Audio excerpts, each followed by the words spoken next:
computer. Okay, fine. Yeah, it's up and running. Okay, I'm going to admit all. Okay, I'm going to admit all. That's Yeah, so go ahead. Do you want to do a mute all entrance? Yeah, I need to check the options first. Okay. Sorry, just a second. I just need to go through it. I think only you can do it. Done it. Mute participants for entry. Just a second. Everyone publicly, privately. Co-host. Okay, fine. We will check it later on. No issues. Fine. Let's say I'm admit all, so facility. Okay. Sure.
I believe everything is okay.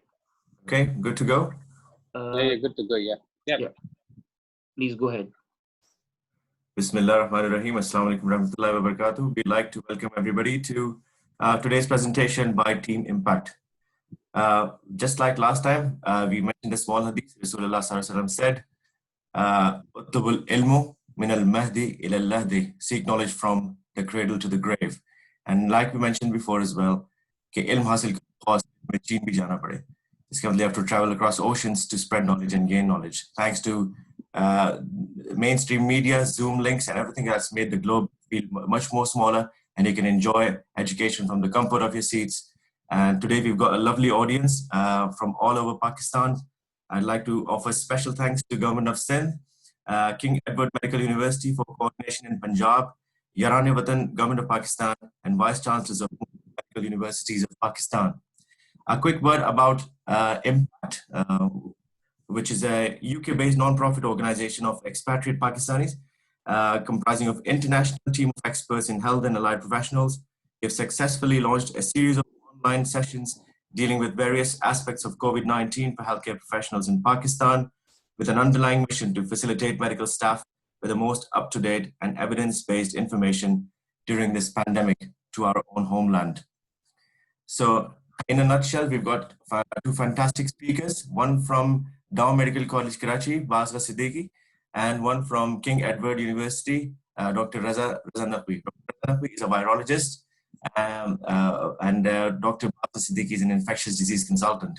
Without further ado, we will pass on the presentation first to Basra Siddiqui. Basra, over to you. Assalamu alaikum. Assalamu.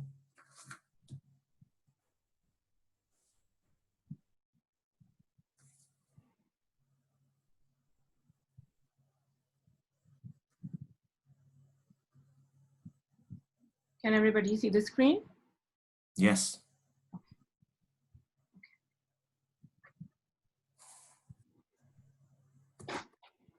Thank you all for joining us for this presentation. My name is Bhaskar Siddiqui. I graduated from Dow Medical College in 2005.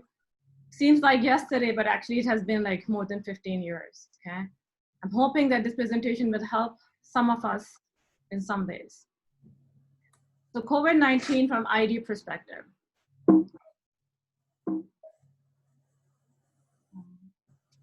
Screen.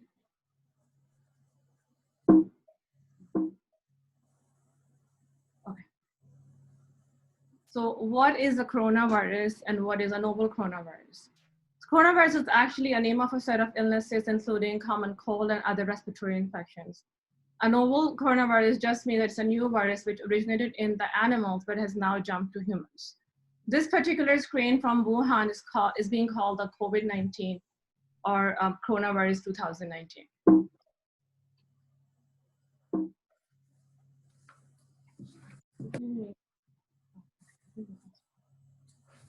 Okay, where just a little bit history about how did this virus begin.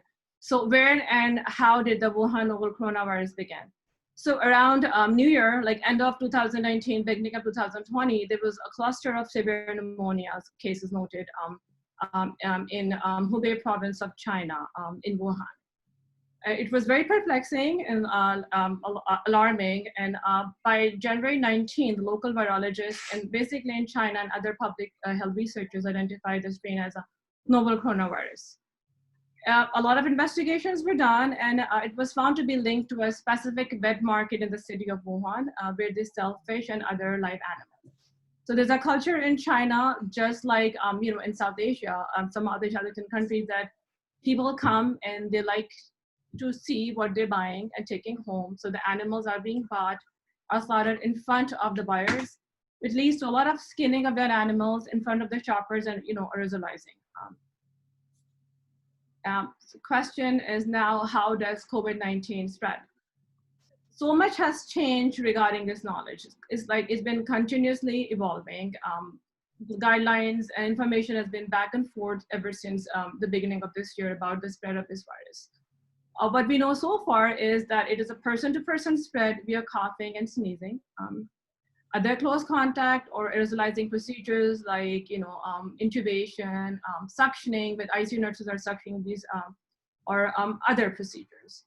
It happens when you're within 6 feet of the infected patient for prolonged period. Prolonged period is mostly defined as 15 minutes or more, without personal protective equipment, which is goggles, face shield, mask, or N95, whatever is appropriate in the situation. You can also get it via direct contact with infectious secretion of someone who has the virus. Now the question arises whether it's airborne or droplet. There's a lot of debate about this ongoing. So what airborne means that it's just spread via particles which are smaller than droplets that remain in the air over time and distance under natural condition. It's been very controversial. WHO, CDC, local public health organization have been back and forth with this debate. Other question, we ask all the times, N95 versus surgical mask. Sometimes we're told surgical mask is enough with a face shield unless you're doing aerosolizing procedures. Some people say is N95. So this will constantly evolving and changing.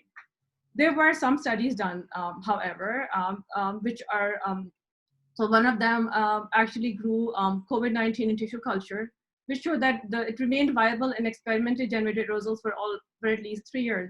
We're talking about the actual viral culture. There's another study done which showed viral RNA in ventilation systems and in air samples of hospital rooms patients with COVID-19. In this study, they did not actually grow the virus, it just detected the RNA particle. We don't know whether it has the capsule or not. There was another study which demonstrated that respiratory droplets may get aerosolized or carried in a gas cloud and have horizontal trajectories beyond 6 feet while people are speaking, coughing, or sneezing. However, a long-range airborne transmission of COVID-19 is not clearly documented. That being said, I tell everybody to do N95 in known or known COVID patients or person under investigation, along with the face mask and gloves and gown. Because like I said, we don't know a lot about this virus and so much is evolving and changing, better safe than sorry. However, there have been case reports and studies where they have, the hospital staff has worn the surgical mask with face shield and gowns in non-aerosolizing procedures and they've done okay. So But again, I think it's better safe than sorry. I'm not ready to take off my N95 yet. Let's talk about asymptomatic infections, which is a substantial population of infections and do contribute to a spread. So asymptomatic spread or infections are well documented, and in studies it has shown up to as high as 30 or to 40% of the infections. Several studies or observational studies were done. One of them looked at an outbreak on a cruise ship. Everybody on board, including the passengers, staff, crew, they were tested. 19% were positive, and 58% of the 712 confirmed cases were asymptomatic. So half of them had no symptoms, but they were positive. Looked at another outbreak at a nursing home in which 27 of the 48 residents were positive, which means about 56%. They had a positive screening test. They were asymptomatic. Some of them could have been pre-symptomatic because, they're talking about asymptomatic at that time. So some of them would have been pre-symptomatic, but I'm not sure how many of those were followed over 2 weeks period, but majority of them were asymptomatic at the time, based on these numbers. There was another study looked at a universal screening program of pregnant females who were coming for delivery at term in New York. And this was done at the peak of the pandemic in New York. 33% of the women were PCR positive, 29% were asymptomatic on presentation, which is very, very interesting. Let's talk about objective abnormalities in these asymptomatic individuals. There was a study done with 24 patients who were asymptomatic. Half of them had the ground loss opacities in their CT. Another 20% has some other atypical abnormalities where they had abnormal imaging. Interesting, because they had no symptoms. Another study showed 55 patients with asymptomatic infection had I think more than 50% had about CT evidence of pneumonia on admission. Again, they were asymptomatic. Will they continue on going? Did they continue on in next week or so to have symptoms? We don't know that. But at that time in that study, they were asymptomatic. So let's talk about severity of symptomatic infections. Majority of the people who acquire the infection will have mild disease, which means that no or mild pneumonia. Upper respiratory, like sniffles, some sore throat. Then comes a severe disease, which means that they have some dyspnea, hypoxia, or more than 50% lung involvement or imaging within 24 to 48 hours. Then most severe disease is a critical disease, which involves respiratory failure, shock, requiring ventilation, including multi-organ failure. There are some underlying risk factors which attributes to more severe disease and bad outcomes. CDC has given a list of those established risk factors, which includes chronic kidney disease, COPD, immunocompromised from a solid organ transplant, obesity, high BMI more than 30, cardiovascular risk factors like cardiomyopathies, heart failure, CAD, sickle cell disease, and type 2 diabetes. It's interesting to say, like, in the population we're seeing here in America, the younger people who are coming with severe disease, almost everybody of those are severely obese. So, in younger population, I believe, based on my studies, the number one risk factor is obesity. And they're like related to bad outcomes too. There are some possible risk factors which have been identified, which include moderate to severe asthma, CVA, probably because this virus has causes microangiopathy, also cystic fibrosis, hypertension, immunocompromised state from liquid tumors like bone marrow transplant, HIV, steroid use, or other immunosuppressing agents.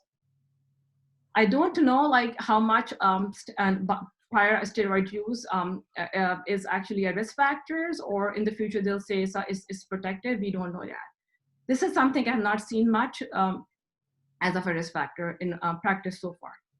Other conditions like neurological disease like dementia, underlying liver disease, pregnancy, pulmonary fibrosis, interstitial lung disease is one of the risk factors because you already have low lung compliance to begin with, smoking, thalassemia, and type 1 diabetes. Then impact of age. Everybody has been saying right from the beginning that older population is at higher risk, younger population are less risk, and this is actually true. But does not stop from anybody from any age getting it and acquiring it. So individuals of any age can acquire COVID-19. However, adults and of middle age and older are most commonly affected. Older adults are most likely to have severe disease, probably because they have underlying risk factors. US, they looked at about 2,500 patients. For those patients, they had all the data like age, risk factors and everything. They looked at between February and March, and they found that mortality was highest among older individuals. And about 80% of the deaths which occurred were in people who were more than 65 years of age. There are some lab markers which are associated with severe COVID-19, and a lot of us who are taking care of these patients are familiar with that, and we order them like daily basis. Those are like D-dimers, CRP, LDH, troponins, ferritin, CPK levels, and also lymphopenia. CRP, ferritin they're going up. They're going up, indicative of cytokine storm and bad outcomes, which I will cover in the future slides. Clinical manifestations, incubation period is generally within 14 days following exposure. I won't go too much in detail because I know Dr. Raza is going to talk about it. But most commonly, in most cases, symptoms do occur within like 4 to 5 days after exposure, typically, but it can occur up to 14 days post-exposure. Pneumonia appears to be the most frequent and serious manifestation of infection, and a lot of people have fevers and not high fever, 102, 103, persistent fever, cough, dyspnea, bilateral infiltrates, and chest imaging. Other symptoms could be fever is number 1, cough, dyspnea, which is loss of smell, loss of taste, sore throat, body aches, joint pains, chills, headache, rhinorrhea, nausea, vomiting, diarrhea. We're seeing a lot of patients coming in with only diarrhea and the GI symptoms, nausea, diarrhea, abdominal pain, and they have COVID with absolutely no respiratory symptoms.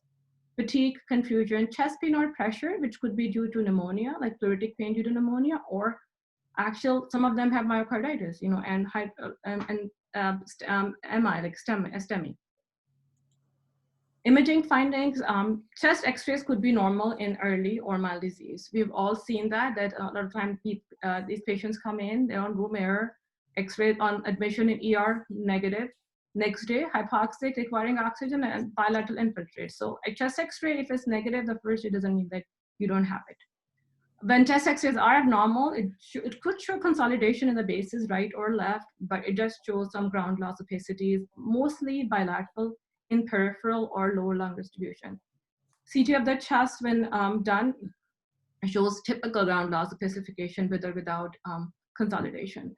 It's very interesting that because when it all started back in March, a lot of times patients were coming in with abdominal pain, like GI symptoms, and they were going for a CT of the abdomen. And we got a call from a radiologist that, hey, there's nothing in the abdomen, but I see ground loss in the lungs. It would pick up the bottom of the lungs and show ground loss. So this is how much is common. And actually, in China, before they had the validation of the test, they were actually using CT of the chest as a screening for these patients. We're not doing it here. Actually, American Society of Radiology Society has said not to use as a screening test, probably because of risk of exposure, and we have better tests available now. So let's talk about HLH. It's an aggressive and life-threatening syndrome of excessive immune activation. Mostly affects infants from birth to about a year and a half, but is seen in children and adults of all ages. Back in fellowship, I remember we saw a patient who was like in 70s with severe HLH. It could be familial or a sporadic disorder, or could be triggered by a variety of triggers. Infection is actually a common trigger, both in those with a genetic predisposition or those who have sporadic cases. Causes excessive inflammation and tissue destruction due to abnormal immune activation and absence of normal downregulation by the activated macrophages and lymphocytes. In HLH, macrophages, which are actually antigen presenting cells in the body, are activated and secrete excessive amount of cytokines, which causes tissue damage, organ failure, septic shock, and bad outcomes. Natural killer cells and cytotoxic lymphocytes actually fail to eliminate these culprit macrophages. This lack of normal feedback causes excessive macrophage activity, high levels of interferon gamma, and other cytokines. This causes something called cytokine storm, and a lot of us actually know what exactly it is in patients before they crash or when they're about to crash, they get this cytokine storm. It's actually a persistent activation of macrophages, natural killer cells, other lymphocytes, which leads to excessive cytokine production by all type of these cells combined. It is thought to be responsible for multi-organ failure and high mortality of the syndrome, and HLH-like syndrome has been reported in association with COVID-19 a lot, especially with people who have severe disease on the vent and septic shock,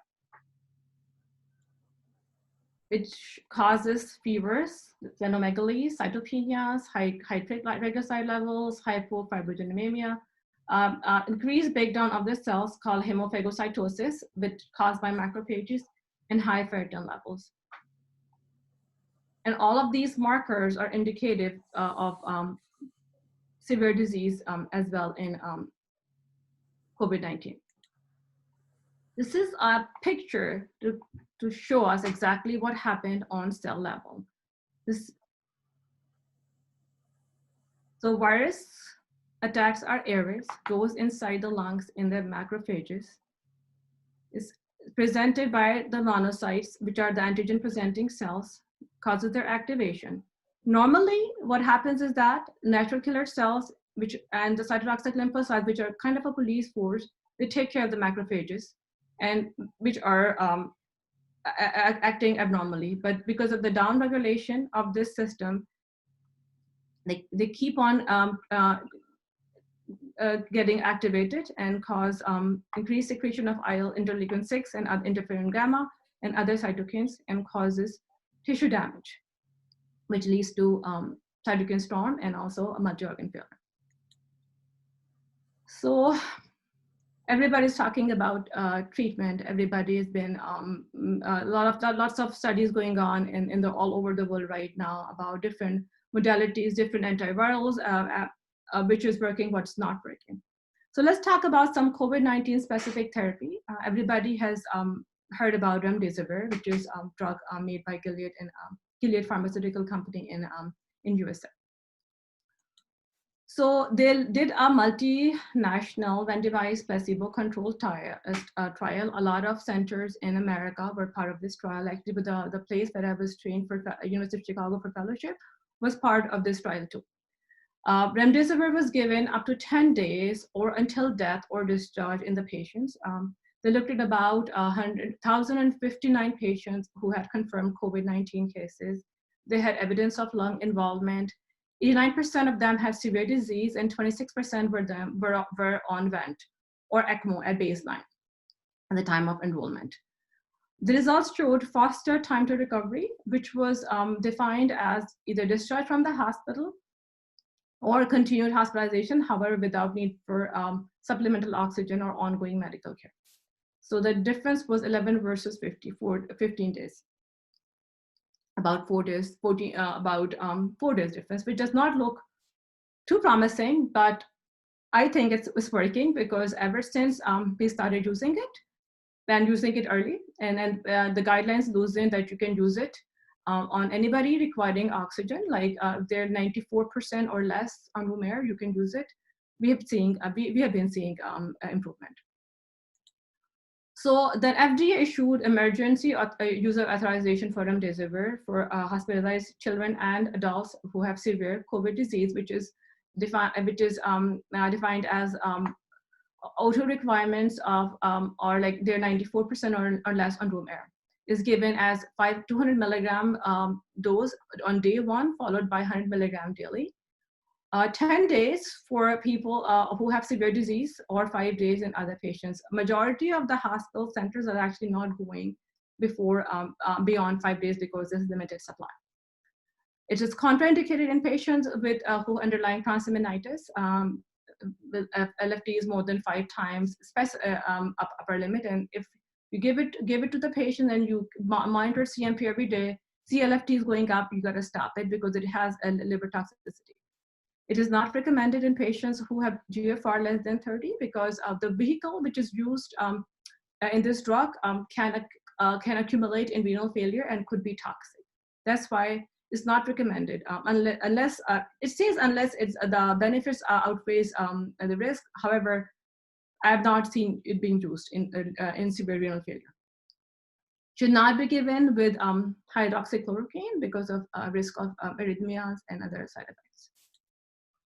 Another modality which is being very popular right now is Decadron or Dexamethasone. There was an open label trial in UK, we have some prelim results unpublished right now. It shows overall 17% reduction in 28 days mortality among the patient hospitalized on supplemental oxygen. So it's right now it's been recommended to use on COVID positive patients who are on oxygen or vent support, 6 milligrams per daily for 10 days or until discharge, not used for prevention or treatment of mild to moderate COVID disease. These questions we get asked all the time from Pakistan as well, that somebody got diagnosed with COVID-19, should I start steroids? Patient is on room air, not doing fine. There's no need for steroids. It's not gonna do anything for mild disease. Another modality we've been using for quite some time, even before remdesivir, has been convalescent plasma. The American Red Cross has been helping a lot with this, and we were using a lot. We've got a lot of plasma from New York, actually, because they were the epicenter and they sent us a lot of plasma. So trial data is still emerging. I feel like if we give it early in the disease, it does help. If we can get it, like, it's not a weekend or long holiday, if you get it over like the next day, it helps. There was one study done in China, which showed up mixed results, and then it was aborted because of the population they included was not right, and a lot of them were very sick on the vent, already near death. So it didn't have any. So it was it was stopped prematurely. But I think it helps. A lot of trials are actually going on, and hopefully in the future we'll get some answers. Another, which is a very popular modality, is everybody talking about Acterma or tocilizumab, which is our interleukin-6 pathway inhibitors. So as we talked previously, their increased inflammatory markers like D-dimers, ferritin, and other pro-inflammatory cytokines like IL-6 cause critical and fatal COVID-19 disease. So hypothetically, blocking those pathways could prevent disease progression. It does. I think it does, and it does, in fact, does. So tocilizumab or Acterma is a humanized anti-human interleukin-6 inhibitor. It binds to both the membrane-bound and soluble forms of human interleukin-6 receptors, and therefore it inhibits the action of cytokine receptor complex and then interfere with the cytokine effects and stops the cytokine storm. This is a diagram to show exactly what happens on the cell level. On the left side, we're seeing the interleukin-6 going and binding to the receptor, causing the signal transduction and inflammatory storm. On the right side, we see tocilizumab actually binding those receptors, so IL-6 cannot bind on those, and blocks the signal transduction and calm the inflammatory storm. That being said, everybody who's get diagnosed with COVID-19 does not need to have this. It's only for patients who are going towards this storm, have increased markers, not for everybody, because it's a biologic, so it does makes you immune suppressed. Another modality was very famous previously, hydroxychloroquine or chloroquine. It's reported to inhibit COVID-19 in vitro. However, there was a study done, which is an open label randomized, but we only had prelim data, not peer reviewed yet. Showed no benefit for the hospitalized patient, no difference in 28-day mortality. Worried about side effects, especially the QTC prolongation. However, I think 2 days ago, one new trial came from Henry Ford, which used hydroxychloroquine alone without azithromycin. They're showing about 56% decrease in mortality. It just came now. So, and I'm just going through it today. So I don't know what it means, whether it's going to be incorporated in our treatment again or no. I have talked to a lot of my friends who do like geriatrics, nursing homes, and they told me that when they used it initially, because it's the only thing they had available, and they saw good results. But those patients were outpatient, not very sick, so who knows whether they would have gotten better anyways without this. So we don't know. Other treatments used is favipiravir, is RNA polymerase inhibitors. It used in South Asian countries. India, I think, just started using it from past Monday. They're claiming it's faster rates of viral clearance, 4 versus 11 days, but it's only in mild disease. Same goes for interferon beta. Hong Kong used it in a non-severe disease in a combination of interferon beta ribavirin plus Kaletra, which is an HIV protease inhibitor. They're claiming early clinical improvement and negative PCR. We do not recommend using azithromycin plus hydroxychloroquine anymore because of QTC prolongation, cardiac arrhythmia, torsades, and deaths. I'll talk briefly about superimposed bacterial infection in these patients. It's a viral infection, it's a very severe viral infection. So patients are at risk of getting superimposed bacterial infection because of cytopenic effect. They can get staph infection. We have seen MRSA, MSSA. When these patients are intubated, it means that they're going to be on the vent for 2 to 3 weeks. It's not easy extubation for these patients. They're at risk for ventilator-associated infection, gram-negative infections, and we have seen actually as added risk of infections due to the biologic use. If somebody had ecterma, 10 days later or 7 days later, we see like rare gram-negative infections in some of these patients, and several cases of actually fungemias, like Candida infection, albicans, or tropicalis. I don't know how much it's related to that, but it has to be, there has to be some association because, again, it's a biologic, it makes you immune suppressed. They need antibiotics, and you have to upgrade or de-escalate based on clinical judgment, like in any scenarios. I go based off procalcitonin level, not alone, but in combination with how the patient is doing clinically, microbiology data, cultures, de-escalate when it's safe. When they're doing okay, you de-escalate because we've been seeing C. diff infections with prolonged antibiotic use in this patient. That's something you don't want. I'll briefly talk about vaccines. Everybody is excited about vaccines and when they're going to be coming. There's actually a race to vaccine going on in the world right now. 11 companies actually are working on a vaccine. Right now, the 2 vaccines which look promising are Moderna and Oxford. Moderna actually, I think, went on a phase 3 on July 3rd, so yesterday. That was the plan. And Oxford results are looking promising too. We'll see what we'll get, hopefully by the early next year or end of this year. It all depends how things go in phase 3 and phase 4. A lot of people talk about herd immunity through natural infection. I believe it's probably not a good idea in this infection because this virus is very lethal, and that would mean that 70% of, like this country, for instance, will have to be infected which means about 200 million people. And we can imagine what's going to happen to the healthcare system.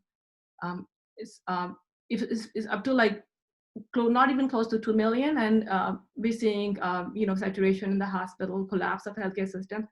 200 million is not. I don't think it's going to be. It's not something anybody will like. Post-exposure prophylaxis with hydroxychloroquine, a lot of people were excited about this. I know that a lot of people in India were actually just using it, like 400 milligram once daily, every week for prophylaxis. So there was a study done in Minnesota. It's a double-blinded trial. They enrolled about 800 people, randomly assigned to Plaquenil or placebo, within 4 days of a household or occupational exposure to COVID-19.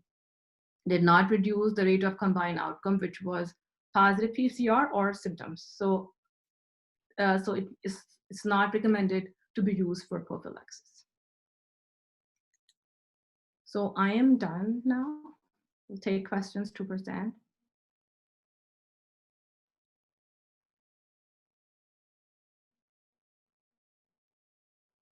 I can't hear you.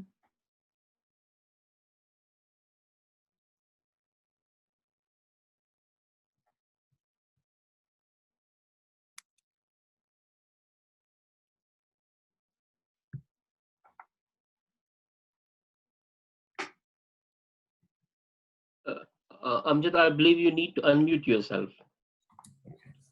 Thank you, Dr. Basa Siddiqui. Some really good updates from you, recent studies, recent trials, what's worked, what's not worked, and a bit of myth busting around stuff that's available out there. I mean, there's a real danger of superimposed bacterial infections, overuse of antibiotics, random presentations, also the easy availability of things like hydroxychloroquine out there, steroids to the common person on the ground. We have to be extremely careful what we use. Also, you've mentioned the Henry Ford trial, and that's and she's clearly put a disclaimer that is not a clear guideline at the moment, and that's something new, and we'll get more information later. So we have a tendency that people just go for what's available out there, and which is evidenced by the sudden surge of people buying tocilizumab and talking about remdesivir. There is promising results about remdesivir and dexamethasone and two confirmed large randomized control studies. I'd like to pass the Dr. Bazia, if you don't mind, have a look at the questions on the chat box from Dr. Arif Rashid, which we'll answer in the end, hopefully.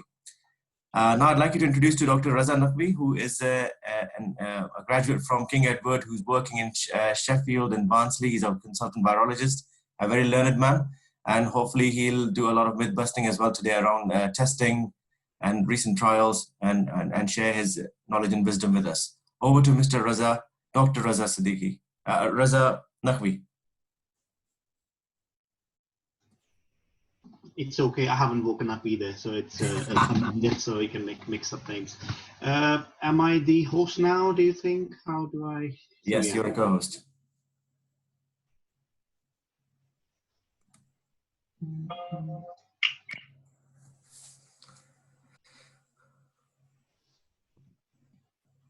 Right. Can you see my screen now?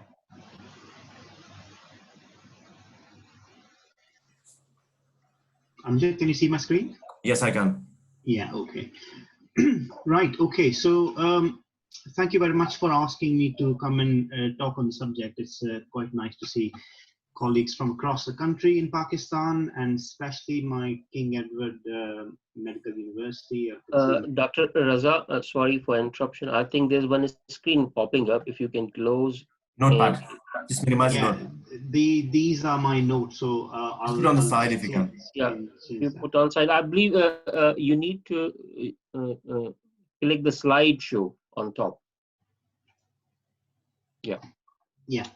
I'll do that. Just let me just take care of the screen.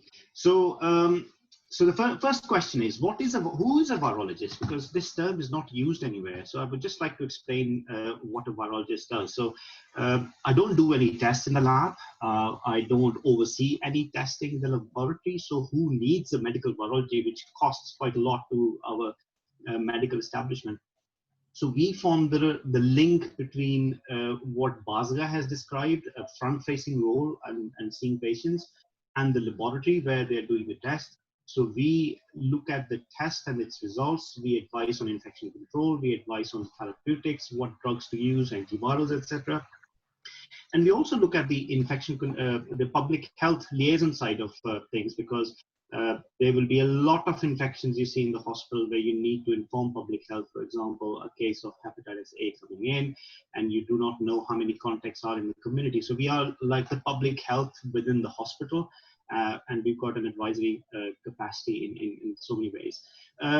There's a lot of talk about 14 days and 7 days in all the presentations. You'll come across WHO recommendations. So I just wanted to point that out, that where is that 14 days coming from? So the 14 days is coming from the incubation period. The maximum incubation period seen in cases of COVID-19 was about 11-12 days, but to be on the safe side, they talk about 14 days. But what I believe the incubation period is about average 5 to 6 days. So it's worth keeping that in mind. And we talked about age and mortality. The vast majority of patients we've seen to die in our hospitals, especially and across the country, they've been old. So the biggest risk factor in terms of dying is old age. And let me just clarify what old age means in the context of the UK, and I'm sure in the other Western countries. People live up to 100 of years of age, and 90s, 80s, that's very common. So if you are 65 plus, you're classified as old age, and that's where your risk of dying, because your reserve, the physiological reserve is not there. So any minor insult will tip the balance and will lead to death. And that is not just COVID, that's most of the infection. So I'll just keep on answering this question, but let me just go back to my main presentation, and I hope this is okay now. So I'll just crack on and just talk exactly how we've seen the pandemic to involve and what our responsibility have been. So at the back of the pandemic, where everybody is talking about COVID, what you had to remember, like all the other clinical services running at the hospital, was that we still had to run a comprehensive clinical virology service, which included all sorts of the roles I've described. We also had to maintain our routine diagnostic services. So just because somebody has come with COVID doesn't mean the rest of the diseases have gone away. So you still got your HIV clinics to run, you still got your acute infections, the myocardial infections, all sorts of things where the laboratory, not just the diagnostic virology laboratory, but the whole chemistry, the hematology department, they have to continue business as normal. So there was a lot of pressure in making sure that the balance was right. And again, the challenge was that as medical virologists, we knew what the respiratory viruses were and how they behaved, and we still believe that coronavirus is another respiratory virus which has got some serious attributes. But at the end of the day, it's a respiratory virus. But still, you have to advise on an entity where a lot was unknown. And we were involved in establishing patient and staff testing pathways, maintaining a COVID-free hospital so that people coming for surgeries, for example, they don't get exposed to this infection. So they come in to sort out their problems, and you're just sending them home with infections. So that's never right. So all the data which was generated from our testing and all the patients, we had to feed back to the public health in England so that they could devise their policy. Within the hospitals, we had to look after outbreaks and develop policies to make sure the infections don't turn out to be outbreaks. We had to liaise with public health, and we have got a central public health laboratory where we had to liaise with and ask for all these tests, especially at the start of the pandemic. And then we had heavy involvement in infection control services. So this in a nutshell is what the pandemic has been for us, and it's still going on. So that's the boring stuff for you. So let me go straight into the virology side of things. Now, if you think about viruses, what is a virus? The viruses are present everywhere. And if you look at these presentations, you will straight away find out what a virus is and how it may present. And I remember when I was being interviewed for my virology course, they asked me what my understanding of virology was. And I said, look, virology, viruses are a big blind pit. So if the doctors do not know how else to diagnose their patients or what else to call their patient, they'll just say, oh, you've got a virus, go home, have paracetamol and go home. So that's the scale of it. There's a lot of out there where you do not know what the diagnosis is and you just blame the viruses. And what our job is to make sure that you guys do know what you're dealing with. So if you look at some of these syndromes which I've listed here, you can see these rashes. This is a typical child. If you haven't recognized this, this is chickenpox. And surprisingly, people are not very good in diagnosing chickenpox. The GPs, Amjad, are an exception because you guys do see a lot, and pediatricians are quite a lot, but I've got experience that people do not know how to diagnose chickenpox. And this is a child. Herpes simplex is one of those awful things the newborns can get. And sometimes you can just see straight away somebody's got herpes simplex because it's very obvious. But quite a lot of the time, you do not know whether the rash the baby's got is herpes simplex or not. Of course, when the baby is born, they've got all sorts of different things which you can see. Then you will come across the red eyes where you think they've got a viral infection or maybe they haven't. You get exposed to infections in pregnancy, what to do and how to handle them. All these sore throats and the possibility of bacterial infection. Do you give antibiotics or do you just crack on and just call it, you've got a viral infections, go home? And of course, the well-known entity of encephalitis, where the vast majority do not get a diagnosis, but still a significant proportion have got encephalitis, herpes simplex encephalitis is one of them. So what are these viruses? Why can't we just see them? And I remember again, one of my hematology consultants here used to joke that his boss, now this is going back 40, 50 years, is that he did not believe in viruses. You can't see them, you can't grow them, you're just talking lie. It doesn't exist. And one of the reasons why you can't see the virus is because of its size. So we talk about the virus sizes in terms of nanometers. So the size ranges from 220 to 400. And the biggest virus is the pox group. Smallpox doesn't exist for those of us who are very, very old. I don't believe anybody is old enough to have seen the smallpox. That was quite a nasty thing. But if you look at the scale of what the nanometer means, and you can see here that if you start off from the actual humans all the way back to down to the silicon atom, this is how big things are. And this is where the capability of the human eye just finishes and stops. And this is where the microscope, the light microscope, gives up. And you can see here, this is where the electron microscope starts to pick things up, and you need the electron microscope. And you can see the human papillomavirus has been listed here, 50 nanometers.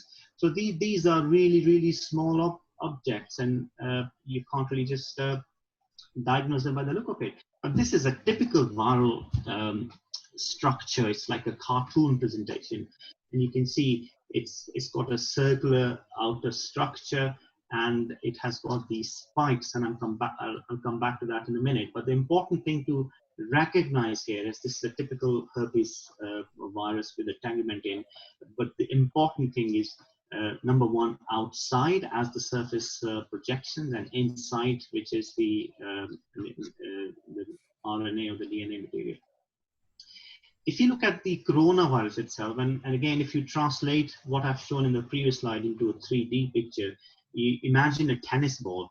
And if you were to cut tennis ball, this is what the coronavirus will look like. And can you see the surface projection all of a sudden are clearer in terms of its 3D structure?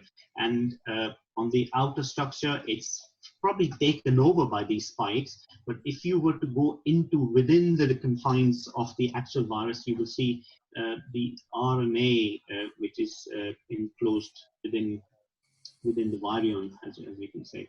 And what are these spikes? Why do we even care about these spikes? It has got a very important role, and I've given you the example of the SARS and the SARS-2, but this is something which applies to every single virus for that matter. So these spikes have got an important role in attaching itself to the respiratory epithelium, for example, in this case.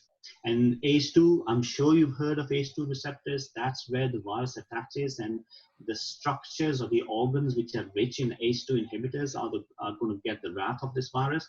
And it's not just the surface projection, the receptors on the human body. There are other things which help. So like this is the TMPRSS2, which is like an enzyme or which helps the virus in attaching itself. And the other important thing to note here is that if you were to somehow mask either these receptors or these surface projections, you're going to prevent the entry of the virus into the cells. So that's where what we think the convalescents here are helpful, because they are supposed to have neutralizing antibodies which come and block these particular spikes, and therefore they abort the infection if you've got enough of them. And we've got other infections where we do use the passive immunization. For example, hepatitis B, you've got the immunoglobulin, varicella zoster, you can give the immunoglobulin, which then prevents the infection. So we've got the precedent there.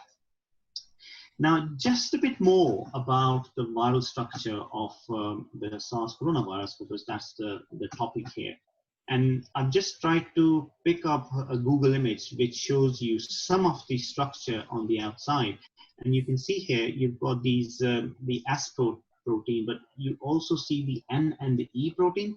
And the reason why it is important to know about these is because some of your diagnostic PCRs target these proteins. So if you were to receive a laboratory report, it may actually say the N gene was positive, or the E gene was positive, or the RDRP gene was positive, which is part of the ORF. So what that means is the PCR is not detecting your proteins, it's actually detecting part of the genome which is supposed to pick up or it's supposed to translate into the protein we're talking about. So how does the virus actually work and come in and destroy and take over the respiratory epithelial cells? So if you imagine, it attaches to the receptors, it comes in, it releases its components, especially the RNA. The RNA of the virus goes into the nucleus and sort of takes over, or it can do it from the cytoplasm itself. But if you see the RNA, it then instructs the protein making machinery to produce all these proteins. And as it's producing the proteins, it also replicates itself into the daughter or the progeny RNA. And all these proteins and the RNA are then packaged inside a virion, which is then released. And after a few replication cycles, the cell then dies. And when the cells die, you see that in the form of the respiratory secretions, which increase all of a sudden. So the reason I'm showing you all this is that one of the ways to control the virus is you try to find a drug which acts on a particular pathway. So what the targets or the efforts of the industry are focused, of the researchers, shall I say, is to block one thing or another. And a good example is HIV, where there's so many drugs have now been created, but they act on different parts of this pathway. So your job is to find something which either blocks the receptors all the way, or acts on these enzymes, acts on these proteins, and then lead to control of the viral infections. But the important thing in the context of the talk for you to remember is that within the virus, there is RNA. So RNA is key here to our diagnosis and the survival of the virus and for forming progeny viruses. And we talk about RNA. Why did I say the virus is RNA? The vast majority of viruses are RNA viruses. There are a handful of classes of viruses which contain DNA in the nucleus. And if you remember, humans are DNA. And what one of my colleagues once said was, there is a war going on between the RNA and the DNA, the human being the DNA, and the RNA viruses are trying to take over and cause all these diseases. But the important thing is that the vast majority of the virus is RNA. Where it says the asterisk, that means the virus is culturable, and therefore you can use that modality. So why can't we just see the clinical syndrome? If somebody's got a runny nose, somebody's got nazla zukam, then isn't that a viral infection? Can you just see the virus? We talked about electron microscopy. Certainly we can do that. And if you look at the examples I've given you, you can take the secretions, put it under the microscope, and see the virus. This is how influenza looks like. This is what RSV is like, and these are one of the common winter viruses. Coronavirus looks like this, and this is the seasonal coronavirus. This is an EM picture taken a while ago. I'll come back to that in a minute. Similarly, if somebody's got a rash, let's do electron microscopy. Let's just sort it out. Now, this fried-egg appearance is what you typically see with all the herpes viruses. There are 8 herpes viruses, including chickenpox and the herpes simplex viruses, and every single one of them appears the same under the microscope. Look at this alien-looking measles and rubella virus, and look at these parvoviruses. So there is a diagnostic modality available, but you've never heard of electron microscope being used for diagnosis. Why is that? And again, this is one of the infections which troubles the hospitals a lot, ward closures and reduced income, norovirus outbreaks, but also you get other gastrointestinal viral diseases like rotaviruses in children, adenoviruses, whether it's a reactivation or whether it's the actual acquisition of strain 4041 is difficult to say. But the reason why you don't see electron microscopy is because it is expensive. It requires expertise. Even if you put your sample underneath the microscope, how do you know what it looks like?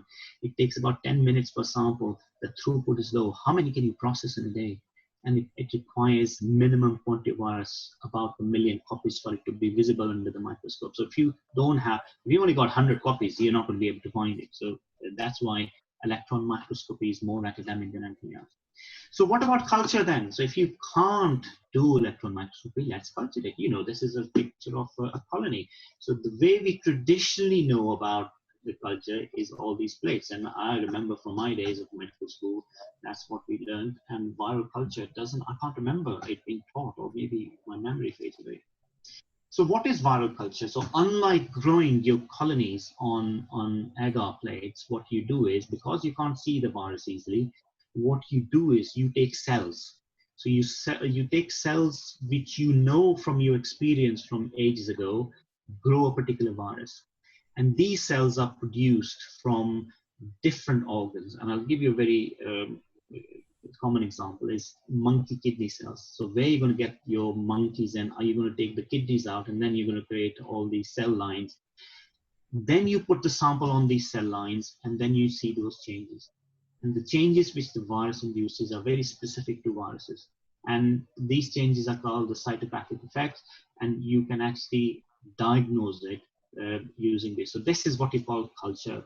It's very different to what you may well have thought, but that's the way it is. And this is another example of a HeLa cells infected with poliovirus, and you can see the changes. Can you see these rounding of the cells? You can see the ballooning of the cells.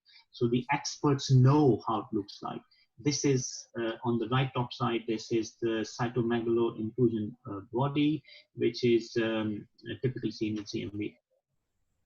Again, some more examples, the cytopathic effect of measles, and in the good old days when you did not have PCRs, you did not have antibody testing, they used to diagnose measles with the brain tissue, and then they saw these giant cells. So, and in this case, this is a pneumonia.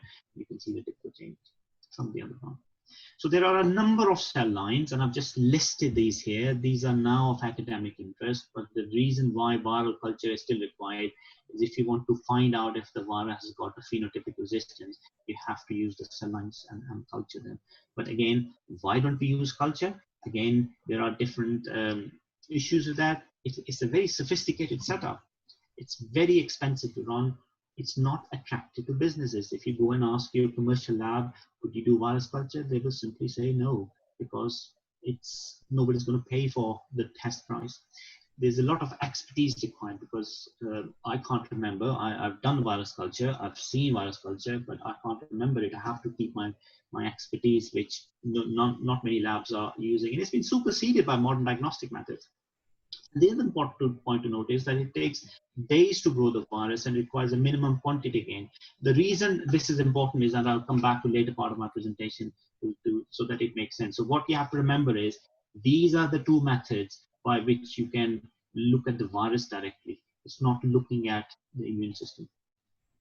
So just a bit about the coronavirus. The important thing to remember is coronavirus is not new. Coronavirus has existed for decades now. And I've just given you a screenshot, a snippet of a paper which was from June 1965. You can see it here. Cultivation of a novel type of common cold, and that was the 229E. Why 229E? I couldn't find why they've named it, but probably something to do with the lab number or the tube number where it was first found. And then over the next few decades, we've found a number of other types of coronavirus, the 229E, the OC43, the HQ1, and NL63. So till 2003, these were the seasonal coronaviruses which were present in the community. Everybody had common cold. One of the common infections was coronavirus, and it used to be one of those two. And things changed from the SARS. 2003, the SARS came in, and then it was, in a way, the MERS was added to it in 2012, if I remember correctly, and then now SARS-CoV-2. So it's been a series of introductions in the pool of coronaviruses. But if you just remember these, the subtypes, which can be loosely classified into 4 groups: alpha, beta, gamma, and delta. And there are 2 points to remember here. One is that the infections in humans is only caused by alpha and beta. The rest do not cause infections in human. And it's the beta which is the nasty one. It has got the SARS and the SARS-1 and SARS-2 and the MERS coronaviruses. So why have I shown you this picture? The reason for this picture, which is a chicken, goose, turkey, horses, pigs, cattle, dogs, cats. Then I've got rodents, whales, dolphins, and rabbits.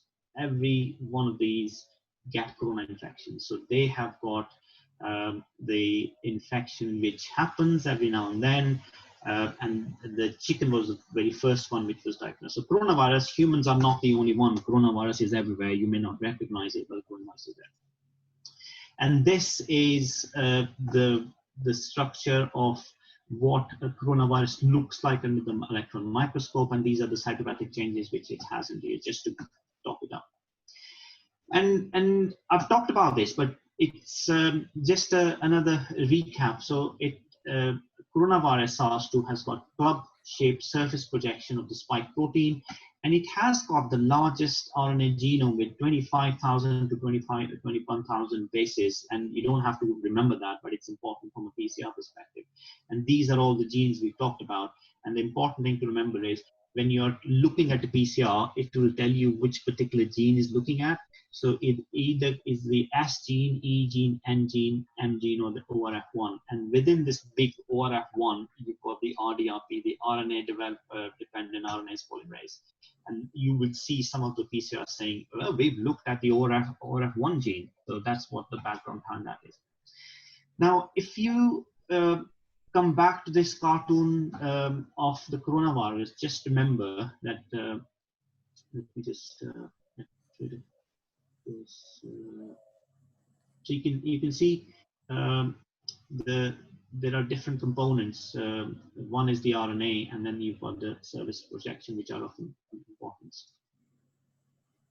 So what happens typically is that when you get a viral infection, for that matter, whenever you get any infection, your body tries to stop it. How does it do that? You're confronted with an infection. So the way the body handles the infections, it produces those small little structures, which we call the white cells, which are responsible then to form a defense line, which then protects the from the infection. And later on, those cells produce antibodies. And I'll come back to that in a minute. So there are different types of cells you can get. And you know about the red cells and the rest of the white cell series. And some of these are the heavyweights, which are very good in mopping up any infection, killing the infections. Some of these big cells, the macrophages, are called the big eaters, but they can't move very quickly. So for the human body to protect itself, because the macrophages are are the most effective cells, but they take long. They send the rapid responses, which are the granulocytes. So how does this happen?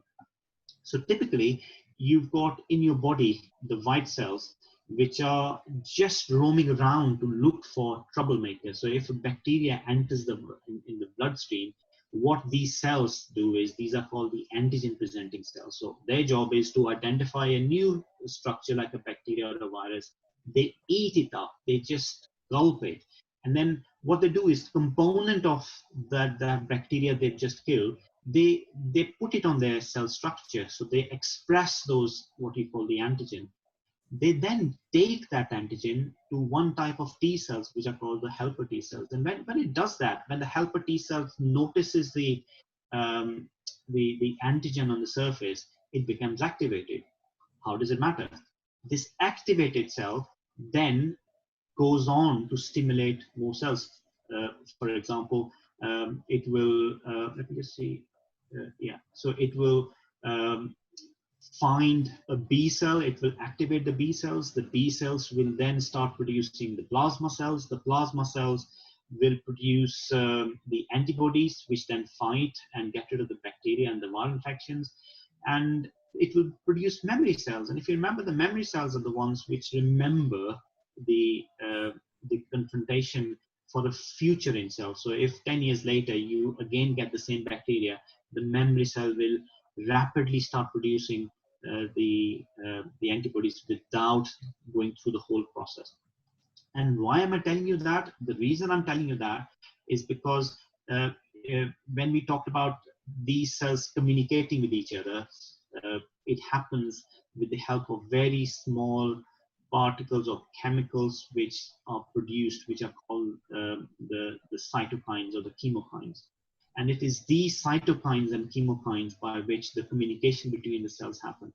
What happens in some of the infections, and there are other non-infection reasons, is that all of a sudden the body starts to produce too much of these cytokines. And what that does is, it just stimulates the immune systems in thinking there's something very bad wrong with the whole environment. You need to produce a lot of immune responses. The immune responses are so huge that it starts destroying the human body. And that's what the cytokine storm is. So the presentation of the coronavirus, you have to remember, there is the very basic presentation, which is the vast majority of the cases, and there is then an extreme of the scenario, which happens in a very small proportion of cases. And Bhaskar has already talked about what it means in terms of clinical, but just for your understanding that this is what we mean by the cytokine storm syndrome. Right, now, had enough talk about the virus itself. Now let's go back to the whole reason of my talk is to just throw some light on the diagnostics. So if you imagine the infection, so there is one person who goes out, does not take much precautions, gets close to a person who then he finds out has got the SARS-CoV-2 infection, the COVID-19. So on that day, when he or she has been exposed to the infection, it will take about up to 14 days for them to develop the infection. So this typically means that they are incubating the infection within their body. For that reason, we call this the incubation period. And as I said, the 14 days was taken as a very safe number, but the average day is about 5 days. So after 5-6 days, the person will start to develop acute onset of symptoms. And it's the acuteness which matters a lot. And in the initial stages of the pandemic, we thought cough and fever were the main thing by which the infection presents. We've subsequently found out that it's other aspects which also contribute, for example, loss of taste and smell. And Bhaskar has very nicely summarized that for you. But the important thing is for you to remember the timelines from the time of exposure to the development of symptoms. So the important thing to remember is during this acute phase, the virus is active. So the virus can be seen in the human body. But going back to my talk, how do you see the virus? You have to look for the virus directly. And how do you look for the virus directly? You can either look at one of the components. So the RNA you can look at, You can look at the virus itself, or you can look at the surface projections or part of the virus, which is the actual protein. And how do you do that? You look at the RNA by doing what we call the nucleic acid amplification techniques. And PCR is just one of the many ways you can do that. So you've got other methods as well. I'm not going to go into the details, but remember, PCR is one way of looking for the RNA. Then you can do the virus culture or electron microscopy, or you can look for the proteins by ELISA and lateral flow assays, and you can know about that. But ultimately what happens is that from the time of symptom onset, whilst you are looking at the virus, it's visible in the respiratory secretion, the body's immune system kicks in. And going back to what I was saying about the white cells being recruited, the T cells being stimulated, it takes some time for the body to recruit proteins, make those necessary components of the immune system. And it takes a few days before the antibodies and the T cells are able to mount a response against the virus. And during this time, the initial phase, the immune response is not visible. So if you were to do antibodies here, you will not find them. Doing too early antibodies, you won't find it, but you will find the virus. Once the immune system kicks in, it controls the virus goes away from the respiratory secretions from the body, and the antibodies win. And it can take up to 28 days for the antibodies to develop. So if you want to really say and rely on the negative predictive value, you have to wait for 28 days before you can say that. So at the end, the vast majority of the patients, the immune system wins. I think it's a very important point here that the vast majority of the patients will get better. 85%, 95% of cases will get better. Bhaskar talked about the asymptomatic infection. Because we are involved with a lot of screening programs and we look at the result side of things, a lot of the infections, they settle down, and a lot of asymptomatic infections are pre-symptomatic infections. It's only a very small proportion of infections which actually do not develop symptoms. We did a screening of about 1,000 plus staff, and we had about 17 patients who did not have symptoms. And when we went back and inquired, a lot of them had vague symptoms. A lot of them developed symptoms later on. And I think there's about one or two cases where they never developed any symptoms. So this asymptomatic phase, you guys come across a lot in Pakistan because we do unnecessary PCRs a lot. So therefore, it comes to your attention more than what we see here.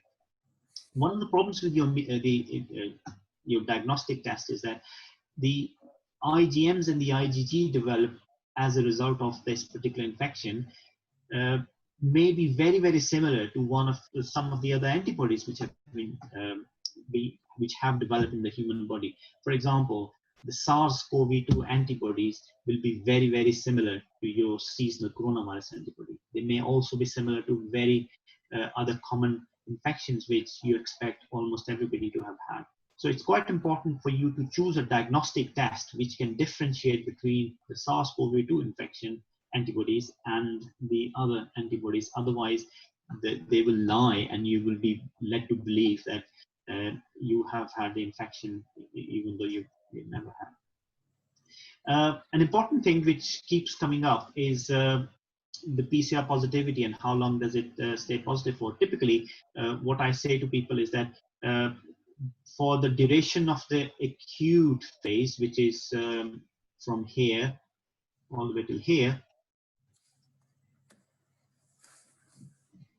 you can see the PCR positivity goes away after the symptomatic, just after the symptomatic phase is over.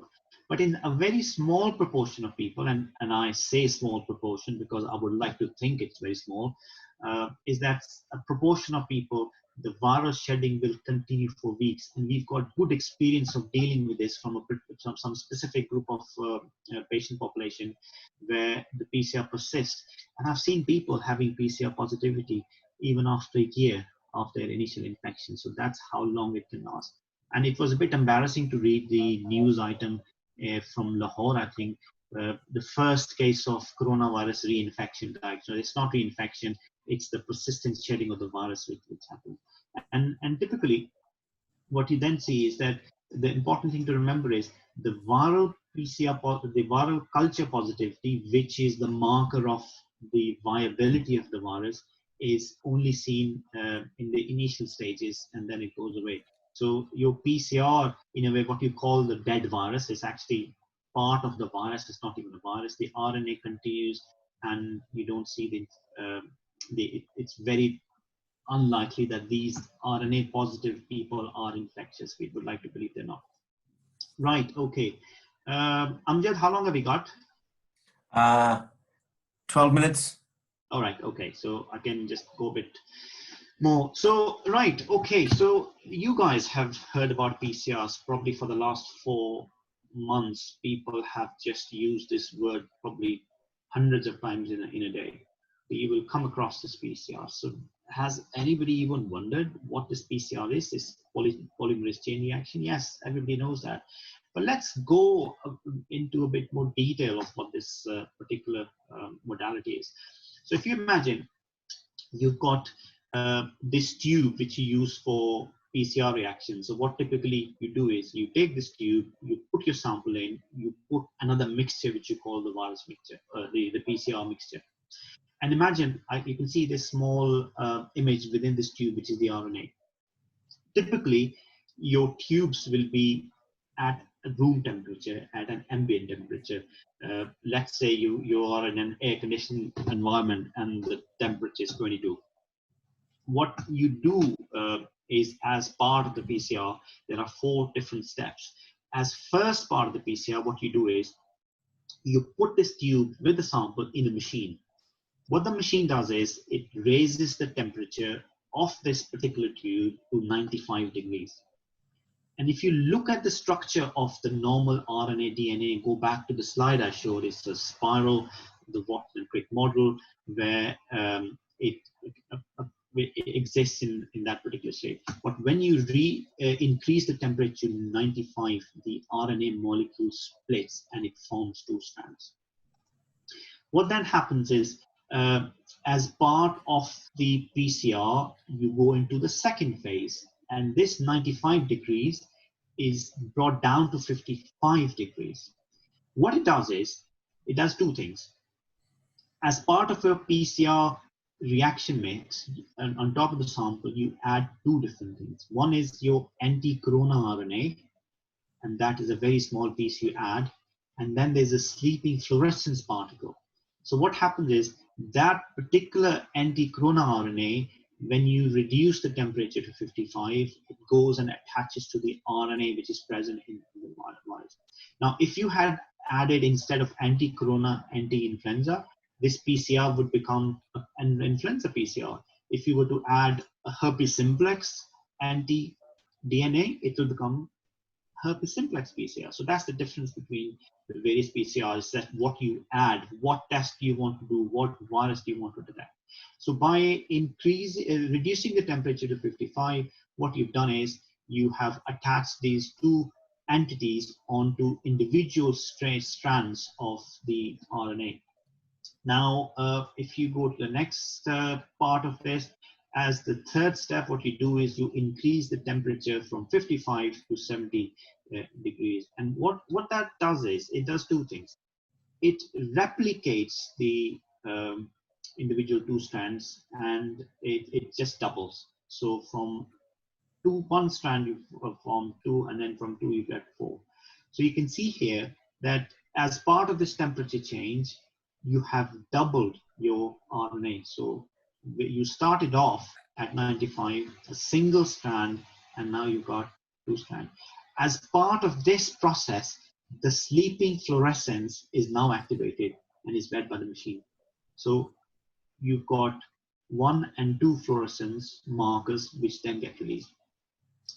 And after this, what you do is you go back and you increase the temperature to 95, then take it to 55, 70. Then you go back 95, 50, 70, 95, 55, 70. So you just change the temperature all the way according to various settings, 95, 55, and 70.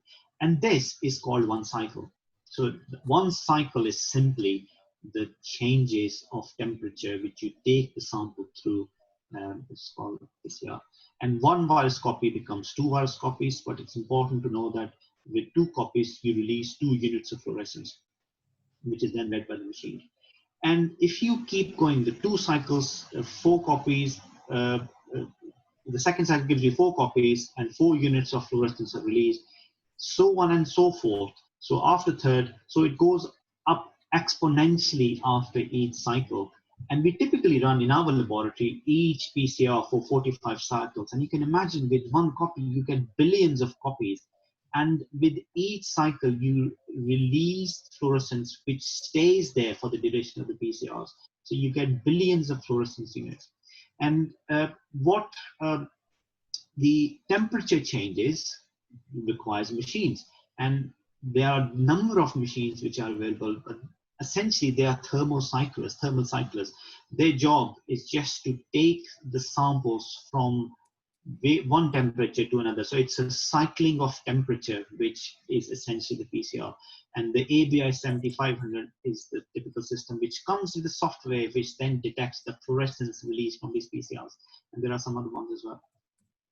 And typically what happens is when you're looking at the results of these fluorescence, you can see baseline, you do not have any fluorescence. And as your PCR is releasing your fluorescence, it continues and increases exponentially till you deplete all of your raw material for PCR when it plateaus. So this is a typical shape which you get for a PCR. And at the point where this picks up, at the point where it picks up, it is called the threshold, and this is what a CT value is. It's the cycle threshold. So this is where you get PCRs. Now, one important thing which you also need to know is that the more, say, if you start off with 1 copy and you make 1 billion out of it, your cycle threshold will be, say, X. Say, for the sake of argument, let's say it's 25. But if you started off with 10,000 copies, instead of the CT value showing you positivity at cycle 25, it will come early because you've already got more virus. So typically what we see is the higher the virus concentration, the early the PCR becomes positive. So you can say it's an indirect quantification or a semi-quantification of the virus. So this CT cycle of 17 has got a higher viral load than what you see here. So this is, in a nutshell, what a typical PCR is. And when you see your reports, and I do not know how they report things in Pakistan, we don't tend to report CT values out. We just tell them they are positive or negative, and we don't tell them which particular gene they've used. It's just knowledge to us. So if somebody was to ring me to find out what gene do I use for my PCR, I will have a conversation with them and I'll let them know. So I just come to the last part of my presentation now, just to give you some questions. It's just a handful of questions which people have asked me over the last many days, and I thought I'd just start off with them. There's a lot of confusion in Pakistan. There are different SOPs which I expect you to follow, but if you ask me as a professional medical virologist, these will be my answers, and it's your choice whether to use them or not. So if somebody asks me, I have symptoms, do I need to get tested? It's a very simple question, and there's a very simple answer. What I would say is that for anybody who's hospitalized, you should try to get tested. However, if you are in the community and you do not want to get tested, and if you've got a typical clinical syndrome, for example, you've got loss of taste and loss of smell, and you've been in contact with somebody who's had COVID confirmed, then you don't need to get tested. And I say this within the core of myself as a medical virologist. I believe everybody should be tested. But in the context of Pakistan, when there is, if you have 5 people in the household and all of them need testing, and you're talking about 25,000 to 50,000 rupees, I think you need to rationalize the use of resources. So I would just say, think whether you require testing or not. I live in a small house with 8 people. How do I self-isolate? And of course, it's a very difficult thing to do. In an ideal world, I would ask you to just go to a place where you can, or send everybody, the 7 people somewhere else, but that's not reality. It's not going to happen. So what you then do is you just move towards the furthest area in the house. You try to protect yourself. You wash your hands properly. You have a very good hygiene. You use masks, whatever, I won't say full PPE, but just protect yourself, protect others in the vicinity. Chances are they will have the infection because household contacts are supposed to be, they are considered to be very likely to transmit anyway. Can I eat takeaway food? The answer is yes, you can, as long as when you go out to collect the takeaway, you do not touch, and you take all the precautions and come and wash your hands. The virus is killed by the stomach acid, and you are not at risk of getting that infection, and it infects the respiratory epithelium, so it's not going to affect your gut. I have tested positive. When should I get retested? The answer is you should not get retested. So just forget about it. No antibody test, no PCR test. Your symptoms are over, and go follow your SOPs in terms of what do you define symptoms as. And once your symptoms are over and your fever has settled down for more than 24, 48 hours, that's it. Do not get tested. The problems you see with PCR persistent positivity is because you unnecessarily get tested. Just save yourself some money. If you want to spend the money, give it to charity. Don't do extra tests. And the other thing you have to remember is that the whole laboratory setup in Pakistan is very commercial, and they will never ask you not to test because it's not in their interest. I think this is the last question. So I have come in contact with a case of coronavirus. What shall I do? Now I remember, I think there was a social media tweet going back a few weeks where Imran Khan was tested, the Prime Minister, because he had contact a day earlier with somebody who tested positive, and they tested him the next day. It's a complete waste of time. The virus will not be visible in any of the blood, in any of the body compartments before 4, 5, 6 days. So it's a complete waste of time. What I would strongly suggest you do is not to get tested if you do not have symptoms. Again, save yourself some money. You have to spend 14 days before you actually find out whether you have or haven't got the infection. If you don't develop symptoms, you're isolated anyway, so you don't have to worry, but you should be isolating. And if you do develop symptoms, you know you've got coronavirus, you don't even need a test. So avoid overusing the PCR test. And there are some nuances and some subtleties in this we can discuss. But the other important thing, I've got more questions. Hang on. So when do I get tested for antibody? And again, if you ask me, it's a complete waste of time. If you want, you can get tested, but all it's going to tell you is that you had been exposed at some stage. It won't tell you whether you had asymptomatic infection or post-symptomatic infection 3 months ago, or the current illness you've experienced was because of coronavirus. So there are limitations, and we don't use antibody in our practice. It's not how the respiratory virus should be diagnosed. So how urgently do I have to take a sample taken at home to the lab for testing? The answer is you put the sample in the fridge. You can take it the next day. Sometimes in our lab, the samples are kept for whatever reason for more than 1 day. It does not affect the sample quality. So as long as you put it in the fridge, it should be okay. But do not put at 40 degrees in the room temperature, because that may destroy. And my lab wants to offer the service. Which test do I buy for PCR? And again, that's a big discussion. You have to look at the performance characteristics. You have to look at the sensitivity, specificity before you actually decide. There are big footprint machines. There are expensive machines. There are cheaper machines. There are, again, another phenomenon in Pakistan, which I come across in some of the questions, is that there's a Chinese kit available. Shall we buy it? And it doesn't really matter whether it's from China or not. You're just looking at the performance characteristics. You don't care about where it's come from, as long as they can guarantee you the performance characteristics. I think that's what you need, and that's what you want. Right, okay. I'm very sensitive about this question because people have talked so much about the PCR sensitivity. Especially in the WhatsApp community, all those screenshots which come my way, and it just makes me boil.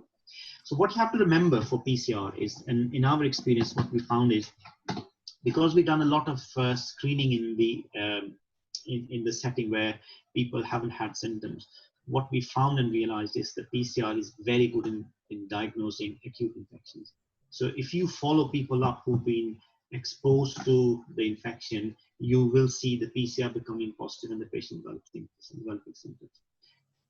At the technical level, the PCRs are 100% sensitive. That is one of their weaknesses. So it picks up even very, very small amount of RNA or DNA present in the sample. So why do you talk about PCR being less sensitive? What people have confused things with is that COVID-19 has got two distinct type of clinical syndromes and clinical presentations. So the vast majority of patients will get rid of their symptoms in the first 4, 5, 6 days, a week, and then the PCR will become negative after that. So if you were to do a PCR after day 7, chances are the virus is no longer there. So if you're trying to do a PCR at that stage, you will not get any positivity, but you may take this as a loss of sensitivity. It's not, it's the virus is not there. The cytokine storm typically happens after day 7, day 8, day 9, day 10. In a study in China, what they found was that the median time for people to present to the hospital was about 8 days, and for them to go to the ICU was about 9, 10 days.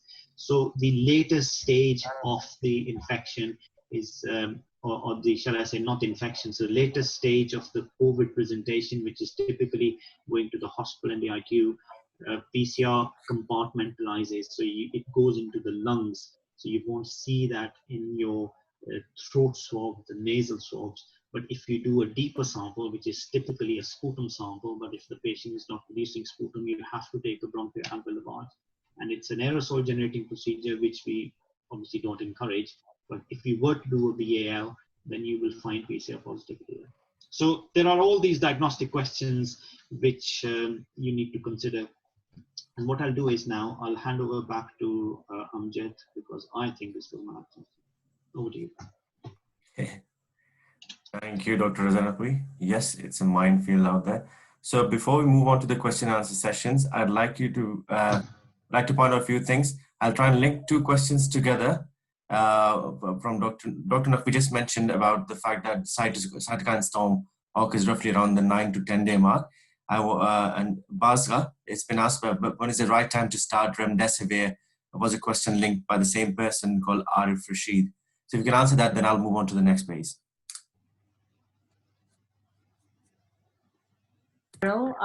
Shuts down the viral production. So as soon as possible, if any patient who's hospitalized with severe disease, mean that requiring some sort of oxygen, or oxygenation less than 94% on room air, they should get it.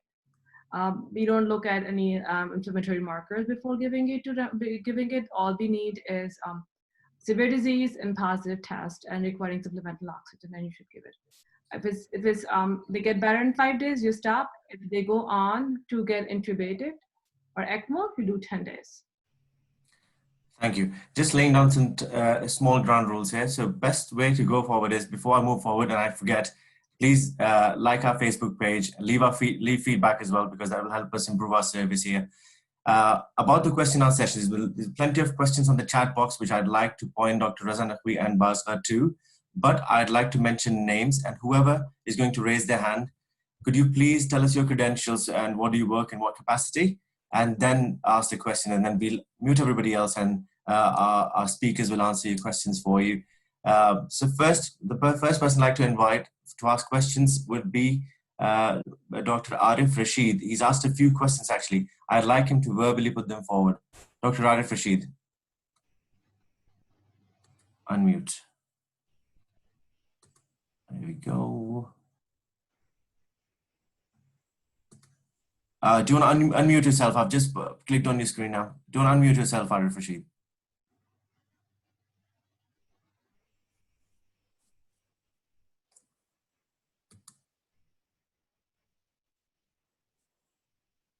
Arif Rashid, could you unmute yourself?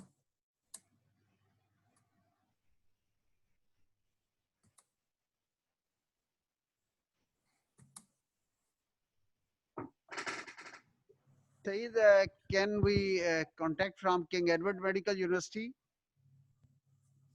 Sure, we can. Is there Arif Rashid, work on your on your screen where you need to unmute yourself. King Edward University, please. Thank you very much, Dr. Said. I think this was one of the best and wonderful seminar and very innovative and latest information they have been shared. King Edward has got 7 attached hospital and Mayo is the main one. And we had 423 patient just a few weeks ago, and currently we are having less than 100 patient. And quality service delivery is going on through the integration of various departments and our international friends. As far as research is concerned, I think the research project over 50, they are going on, and we are going to have the annals of King Edward Medical University, inshallah, coming next week.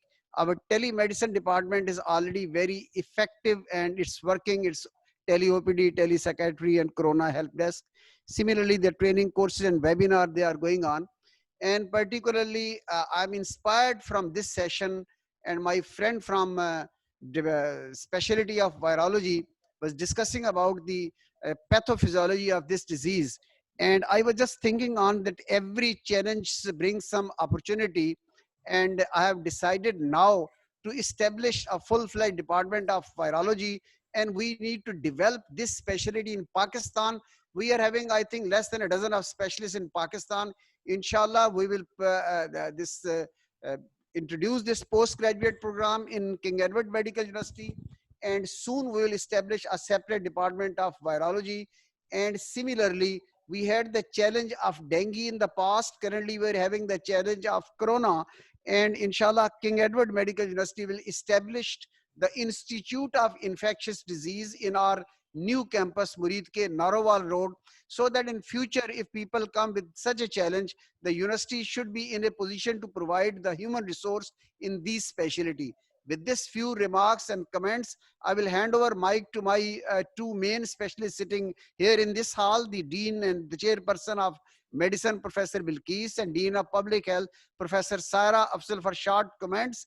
Professor Said is already there, the Chairperson of Department of Pathology, and I have requested him to send the requisition for 2 posts of Assistant Professor of Virology. So we should establish this department here at King Edward Medical University. And for short comment, first to Saira Afzal and then to Bilkis Shabir. Thank you very much. It was a wonderful presentation. And I have one comment for Dr. Muhammad Raza, and the second is from Dr. Siddiqui. From Dr. Muhammad Raza, I want to ask about Kawasaki syndrome. In Pakistan, we are having patients, especially children, who are reporting after 2 weeks of the viral illness, especially coronavirus, that they are presenting with Kawasaki syndrome. Do you have any such patients in your experience? And my question from Dr. Siddiqui is that she has wonderfully told us about her different trials, especially tocilizumab, remdesivir trials, etc. But I have seen that in recovery trial, they have stopped the hydroxychloroquine arm. And in remdesivir, again, the hospital stay, that has been decreased. However, it has no effect on mortality. So what is your experience about these trials? Thank you very much. Shall I go first? Or? Yes, please. Right, okay. It's thank you very much. Dr. Gondal used to be my assistant professor, I think, when I was in King Edward. So it's nice to see you again. And going back to your point about establishing a department, I think this has always been my vision, to have a central laboratory somewhere which caters for all the needs for Punjab, if not Lahore. So it's nice to know that you've done that initiative. Coming back to the point, but if you need any help, of course, we can chat later on. Going back to your question about Kawasaki's, we do see Kawasaki's, but as you know, there is more than one cause for Kawasaki. And it's, but you also know in kids, the infection hasn't actually caused much problem. We haven't had any deaths in our patch, but the association is definitely there, but it's not common. And the other thing is, it's to have that causal relationship. It's all, you know, timing wise, and So it's difficult to say, but yes, I know of these cases, but I haven't seen that in my patch. Thank you so much, sir. My name is Professor Bilki Shabir, and I'm Chairperson, Department of Medicine here. I'd just like to share, I really appreciate and enjoyed Dr. Bazgha's talk because it was more clinical. And some of the things which Dr. Raza told were new to me, and I'm very grateful for learning from that because I'm a physician and a clinician. There were a few interesting experiences which I'd like to share specifically with Dr. Bazgha. One was that the age group, it is specifically mentioned in the various clinical data and the researches that the elderly age group is more commonly involved in the severer form of disease. But very interestingly, we found even patients ranging from 30 to 40 years of age having severe disease and ending up in mortality, and in fact coming to us in the severest form of critical disease. So that was a very interesting, not fortunate, but an observation that we have come across in Pakistan. Professor Khalid Masood Gondal just talked about the center of Mayo Hospital, which is the biggest center currently in Punjab, which is catering for the COVID patients. And we have a capacity of 410 beds, which was extended to 2 more affiliated hospitals, hospitals affiliated with King Edward Medical University, namely Kot Khaja Said Hospital and Yaki Gate Hospital. And hence we have almost a data of, you can say, around 450 patients at the moment. About three weeks back, there were about 450 patients which were under King Edward Medical University. So this is generally a conclusion which I drew, that the age in Pakistani population, especially in Punjab, was not specific to the older age group. Then another thing was that the atypical presentations. Dr. Bhaskar talked about diarrhea. Yes, here as well. Patients presenting simply with diarrhea and were treated by the GPs with drugs like Imodium and ciprofloxacin, and they later on turned out to be COVID positive. Interestingly, our surgical department came across cases of gut gangrene. We received patients presenting in shock with STEMI and non-STEMI. That was another, and they were usually younger age group patients. And when we did the X-ray, it would show 50% infiltration with, you know, uncertain history of fever and breathlessness. So that was another thing. And there were a few patients who presented with acute renal failure. So I think that was and they fell in the severe by the radiological and the biochemical markers. They fell in the severer age group. So probably that was because of the microthrombosis that they presented with the acute renal failure. Another observation was that I think Dr. Bazka talked about it, that we had patients who had more than 50% infiltration with no respiratory symptoms, and vice versa. That patients presented with absolutely normal chest X-ray and had later on went into moderate to severe disease. That was another interesting thing which we found in our patients. Another thing was that we had a good setup of HTU and ICU, and I really appreciate the efforts of the anesthesia department and pulmonology department who were with us, with the Department of Medicine throughout. We found out that the non-invasive ventilation turned out to be much better than the invasive ventilation, and we had almost 70% success rate regarding non-invasive ventilation. And there was a concoction we created. The CPAP mask we connected with the ventilator to make it high flow, and up to 30% oxygen would go through that. We did not have a chance to provide ECMO because of, you know, certain financial resources. As far as steroids is concerned, dexamethasone was recently approved, but we were offering steroid therapy even before that.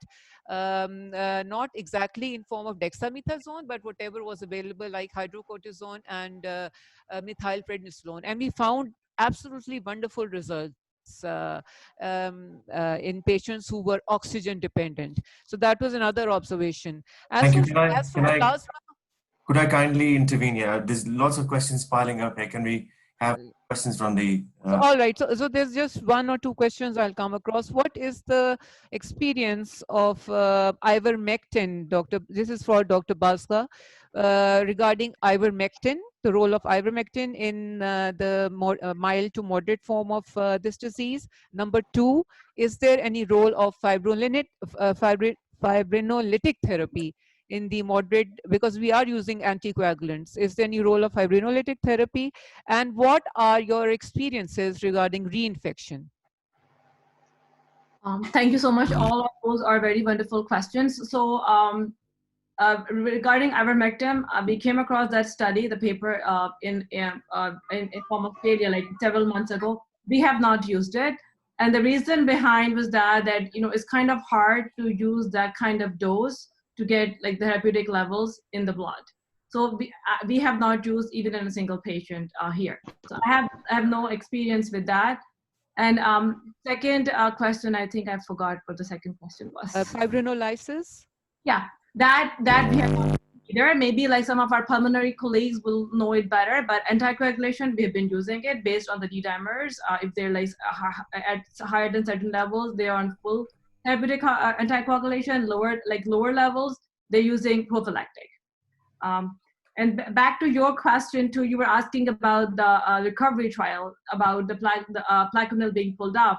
I think the reason behind was the unsatisfactory results we got from the other trials here in America, which did not show any benefit and potential side effects. That's why it was pulled out. I don't know how things are going to be after the results which came out of the Henry trial. Thank you. Professor Sophia Farouk, please. Professor Sophia Farouk, please. I just wanted to know that since we are using ivermectin a lot in Pakistan, is there anybody in the panel who can discuss any trials that have been going on regarding that, ivermectin? I'm not aware of any. Here in Pakistan, we are doing a trial known as PROTECT trial, where there is a group where ivermectin is being used in mild cases, mild to moderate cases. And the results of the trial is as yet to be published, but we are getting good results where mild cases are concerned generally.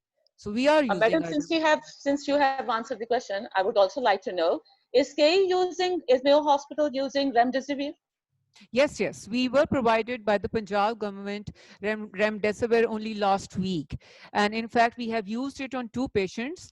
There was one patient in Kot Khaja Said Hospital who had more than 50% involvement of the lung, and interestingly, on the 3rd day his X-ray was, his clinical parameters improved and his X-ray was much better, almost 30%.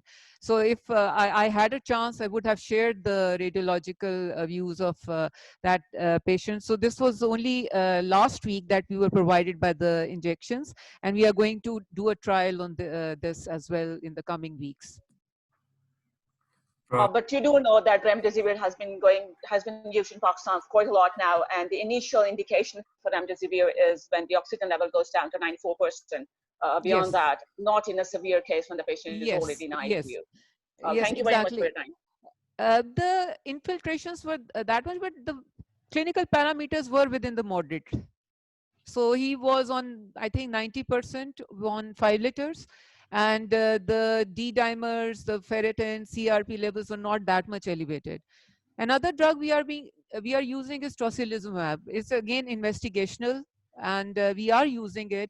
And the results are still to be published, but we are getting good results where moderate disease is concerned, and we have certain parameters which already Dr. Baska talked about: serum ferritin level, CRP, LDH, and D-dimers, beyond which we use that drug. So we are getting good results with tocilizumab. As far as plasma is concerned, we are not using it at our institute, but there are 2 other institutes in Lahore, PKLI and Services Hospital, who have been registered for clinical trial on plasma, and where they still have to produce their results. But they are again using on mild to moderate cases, not on severe cases. Right. Question for Dr. Razan Naqvi. Lengthy procedure in Pakistan in extraction of RNA because we have been provided manual extraction kits. Another thing is different amplification kits are targeting different genes in coronavirus 2 testing, which is more accurate. Another thing in the interpretation of PCR results is CT value. Usually we considered negative when FAM CT value greater than 32. Please comment. Dr. Asghar is asking that question. Yeah, so I've got a very simple view on the CT value and CT of 35 or whatever the cutoff is. If the virus RNA is there, we've got even 40 plus CT, sometimes we have to report as positive. So my question to those diagnostic companies is that if you're having a cutoff of 32 or whatever they've said, how do you explain that signal? So so it all depends on how good your PCR is. If your PCR has been designed well, then any CT value with the right structure of the curve is positive. That's how we handle it. What was the first question, Amjad? The first part of the question is lengthy procedure in Pakistan in extraction of the RNA because we have been provided manual extraction kits. Yeah, okay, got it. So the manual extraction kit, it's a pain, it's laborious, prone to errors. If you can get an automated platform, that is the best thing to do. But I understand this will cost. The other solution is you get the overall one single solution where you just load a cartridge. It does the extraction for you, it does the PCR for you, and you get out of it. So it all depends on how much money you can afford. But there are solutions out there which can. But my least the one I least like is the manual extraction because I don't want to do it personally. It's too much work. One more question. I don't know if it's similar to the same because it's a virological question, I think. How reliable are the lateral flow assay tests for COVID antibodies? That's from BJAF, somebody's asked. Yeah, I mean, lateral flow assays, I would just say throw it out of the window. So lateral assays are like the pregnancy test you get in supermarkets. So you put the sample on, you'll get a line to say it's positive or negative. The performance are not very good. IgMs, don't bother with the IgM. Any IgM test I strongly discourage. IgG is only used for seroprevalence and there is no further use. So I would just say sometimes it's better not to do the test rather than doing the test. So I wouldn't rely on it. Good. Dr. Arif Rashid has asked a few questions. I'll pick out a few. What are the significance of rapid antibodies testing for coronavirus infection? Well, rapid is like the lateral flow assay. So okay. Another common question 2 or 3 people have asked: risk of reinfection. Right. So there is the simple answer is nobody knows. But as a medical virologist, I'm of the firm belief that reinfections will occur at some stage, but not in the same season. Okay. So you class this as the same season. So I'll be very surprised if you get reinfected. Lubna Sayed, does COVID-19 virus need reverse transcriptase for replication or can simply use human RNA to replicate? I don't think there's a reverse transcriptase. I'll have to look it up. Okay. Dr. Osama Khalid, physician, private setup in Karachi. What is the criteria for using tocilizumab? Dr. Basra? Increased inflammatory markers, ferritin more than 1200, or CRP doubling more than 20 or 30, and LDH, all those markers going up. So at least 2 of them, and plus persistent fevers, clinically not getting better. You've already tried remdesivir, not getting better, then you go ahead, you can give 1 dose of ecterm or tocilizumab. Okay. I'm just on that. Yeah. Sorry, go on. No, go ahead. I'm done. No, just somebody interestingly asked me the question from somewhere that, well, not to me, somebody else, the role of IL-6 diagnostic test.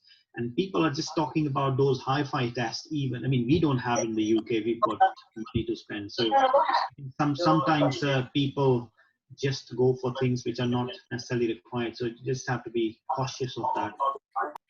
So we do check IL-6 levels in one of the hospitals around that, and this is used as one of the pro-inflammatory marker for use of IL-6 inhibitors.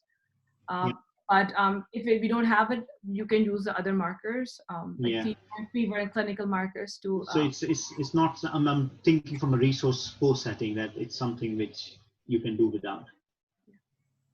And one thing actually, I want to mention is that it's better to have a rapid HIV test and Hep B antigen test before deciding to give tocilizumab, because you don't want to like player those and have underlying Hep B undiagnosed, somebody coming from remote area or a village and getting out of control. So ideally, people should be getting done too. And then, Bhaskar, of course, if we are playing with the immune system and we are giving all these monoclonal antibodies, there'll be effects down the line when the patient survives.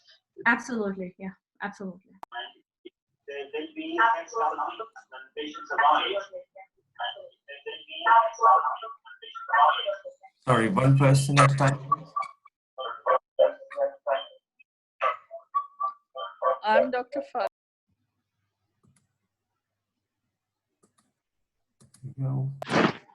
I'm Dr. Fatma from Civil Hospital, Karachi. I want to know about the. Go on, we're listening, Dr. Fatma.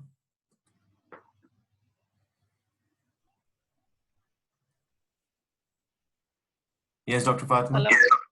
Yes, please. I'm Go ahead. saying that a lot of companies are offering COVID-19 antigen test. What is the use of this COVID antigen 19 test? Is it useful? Its sensitivity is same as PCR or not? Is there any trial? Yeah, I mean, it's the antigen test typically pick up the proteins, the antigen I was talking about earlier on. So if you got the S antigen on the surface of the virus, it will try to pick it up. Again, antigen are usually done by either ELISA or they are the lateral flow assay, and I would not use antigen test. The test of choice is a molecular test like PCR, and again, if you don't want to do an expensive test, try to base yourself on clinical parameters. The definition is quite straightforward. But if you can't differentiate, for example, if you happen to be in the flu season, then try to go for a PCR if you can. Antigen test only and only if you, I wouldn't recommend that. Okay. Question from Dr. Osama Khalid. When do you de-isolate post-symptoms resolution? 3 days, 5 days, 7 days? And what do you consider as significant symptoms?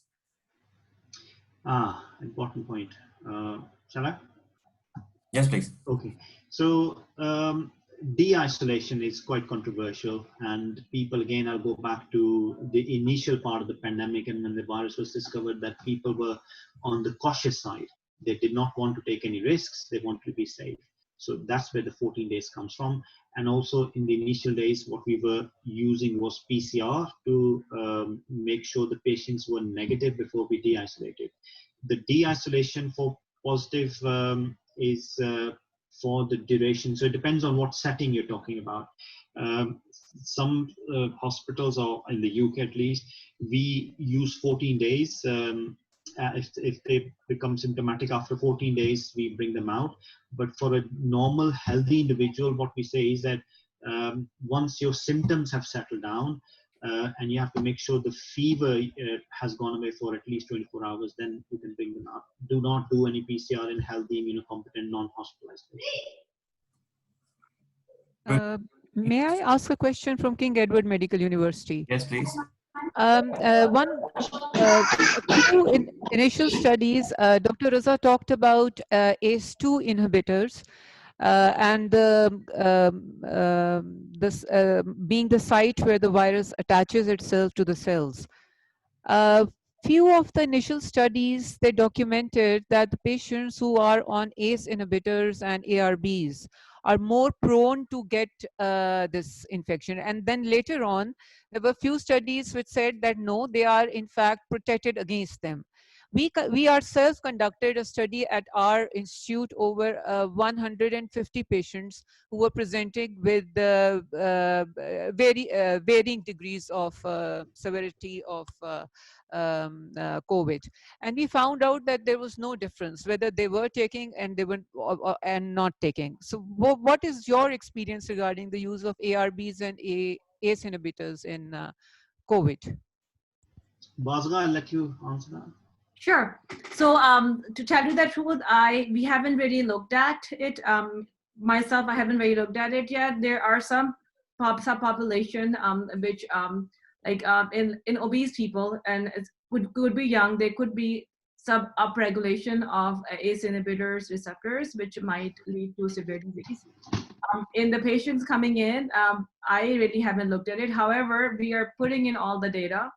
So hopefully over like next few months or next 6 months, we will get some answers, because the part of the expanded plasma program we are with all the information we're putting in ARB or ACE inhibitors use. So hopefully we will get some answers. Right now, I don't know. Right. And then there's one more comment. We found out that this cytokine storm was in our situation, we came across many psychiatric emergencies. We have Professor Ali Madi Hashmi with us, who was with us in this struggle, who is with us in this struggle against COVID. If he could give some comments, and if you could share some comments about the acute psychiatric emergencies, you could, Thank you, Professor Bilkis. So we've observed here in Lahore that secondary to COVID, we've had an increase in both an aggravation of psychiatric symptoms in people with pre-existing psychiatric illness, and many new onset psychiatric illnesses, primarily depression, anxiety, suicidal ideation, and even COVID-related or post-COVID psychosis. So I was just at my department, we're treating a young woman who had COVID, and following that had several days of sleep deprivation and developed frank psychosis, no history of psychiatric illness. So what we are expecting is that now that the cases in Lahore and Pakistan are very gradually declining of acute COVID, it seems like, we are now expecting a sharp spike in the incidence of mental health related issues, anxiety, depression, and other mental health related issues as we go forward over the next few months. That will be complicated by the fact that we are already very short of mental health manpower all over Pakistan. So we have a total of about 400 psychiatrists all over Pakistan. The number of psychologists is also limited. Other primary care mental health workers are also limited. So we are trying our very best to cobble together some resources to deal with what we expect to be an onslaught of mental health related problems secondary to COVID, not just the medical aspect, but also the economic problems, the social issues because of the economic problem, joblessness, things of that sort. So I'd be curious to know, we are dealing with it here the best we can, obviously. But I'd be curious, if there are any psychiatrists that are listening, I'd be curious to know their experience, or other panelists, if they want to add to that, in terms of, have you seen any mental health related issues related to COVID in your experience? Thank you. We've not added mental health to our discussion today, but we've had a session on mental health 3 weeks ago, and there's a recording on that specifically on this topic for mental health. That was 3 weeks from Saturdays. If you can have a look at that. And we appreciate your input from King Edward. Thank you. Any more questions? Lubna Miraj, after 14 days, you recommend to quit isolation without a test, few positive even after 14 days. What is the further plan of action? Oh yeah, don't do a PCR. Just remove them after 14 days. Do not do a PCR test. Any further questions on testing and treatment? Sanobar Qureshi. Yes, please. Sanobar Qureshi. I'm Dr. using this title. And I have asked one question from the Dr. Basga, because she has not recommended azithromycin in the treatment, which is the drug most of 90% of the Pakistani population, they are using azithromycin in the treatment. And even the person who is home isolating himself or herself, they are taking 5 days, 6 days azithromycin 500 BD in Pakistan. So I need comments from Madam Basga. Is there any specific role for azithromycin, because she has not recommended? So yeah, very good question. Answer is no. azithromycin can cause immune modulation and has some anti-inflammatory effect, but the risks outweigh whatever limited benefits it might have. It can cause cardiac arrhythmias, and and a lot of these people who have COVID-19 can get myocarditis.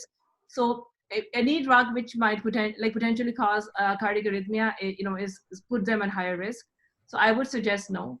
And I know a lot of people, but in Pakistan, people take a lot of antibiotics for pretty much everything. Even for sniffles, they start augmentin. So I would say there is no role. Even with months ago, even before the other studies came out, we had stopped using azithromycin with Plaquenil because we were seeing a lot of QTC prolongation. Day 1 is like 380, day 2 for 450, day 3 going to 550. One of our young patients actually died of torsid cardiac arrhythmia because QTC prolongation. So we stopped using azithromycin a long time ago. Even before COVID-19 came in, there was a warning of use of azithromycin, which is causing sudden death. So I would strongly say no, it's not going to do any benefits. Another sporting comment for this is that Pakistan is also an endemic area of typhoid. So multi-drug resistant typhoid. And we were using this azithromycin in the MDR. So we should save this drug in spite of using azithromycin in a large scale in COVID-19 patients. Absolutely, you're right about that, because with the typhoid like salmonella, there's a lot of chloroquine resistance already in South Asia, including Pakistan and India. And so Cipro doesn't work in a lot of patients. So azithromycin has been working and has been used as a drug of choice for typhoid. But if you start using it left and right, you're gonna have emerging resistance there too. Then you'll be left with no oral treatment option for typhoid, and you'll have to do IV. So I would strongly suggest don't use it. Question from Mohammad Fahim Afzal, professor from King Edward. So far we are able to determine infectivity period or not. So have we been able to determine infectivity period or not? What is the significance of both PCR and antibodies when PCR is still positive after 2 weeks of initial positive PCR? So the PCR positivity essentially is picking up a very low level of RNA, which is being shed from the respiratory epithelium. The community believes these are not infectious PCR positivity. So the typical marker which you use to determine infectivity is a viral culture. And virus culture, there is a couple of studies which have shown that the chances of having an infectious virus after this time are less than 5%. So PCR positivity does not equate to infectivity. And for that reason, we are quite confident that people who are not in special population like the stem cell transplant, very immunocompromised, you don't have to worry about them. And for that reason, we question the need for PCRs in those cases. And the question about the infectivity, it goes back to what we found is, and this is going back to looking at secondary cases developed from an index case, the highest infectivity is just at the start of their symptoms, or even just before that. That's where the viral load is very, very high in the upper respiratory tract. And you can imagine if you come in contact with somebody, you're talking in close proximity, or you're contaminating the environment, there's a very, very high chance. So as I think after day 5, the virus significantly goes down, and in some patients, there may be a very, very long tail. And we believe that long tail, it does not matter in that respect. Now, antibody, again, I don't think it figures in the control at all, because the way the viruses are controlled is not necessarily by B cells, it's the T cells which matter, and antibodies are just proxies to look at the T cell function, because there's no test where you can do a T cell function. So if I had the opportunity, I would develop a test for T cells and just look at how good the control is. And antibodies are just telling you the T cell control is there, but maybe not. So therefore, its presence per se may be useful in some situations, but generally speaking, any respiratory virus, the antibodies are not of any use. And especially if you do go in a second season, say for example, next year it happens again, then your antibody may be positive from the season before. Who knows? The same person, Mohammed Fahim Afzal Saab, has asked, what is the right test then, total or IgG? I won't say the right or wrong here. I would just say just look for whichever test has got the highest sensitivity and highest specificity. And remember, there's no such thing as 100% and 100%. So you'll have to compromise on either sensitivity or specificity. Typically, if you're doing a screening test, you go for high sensitivity.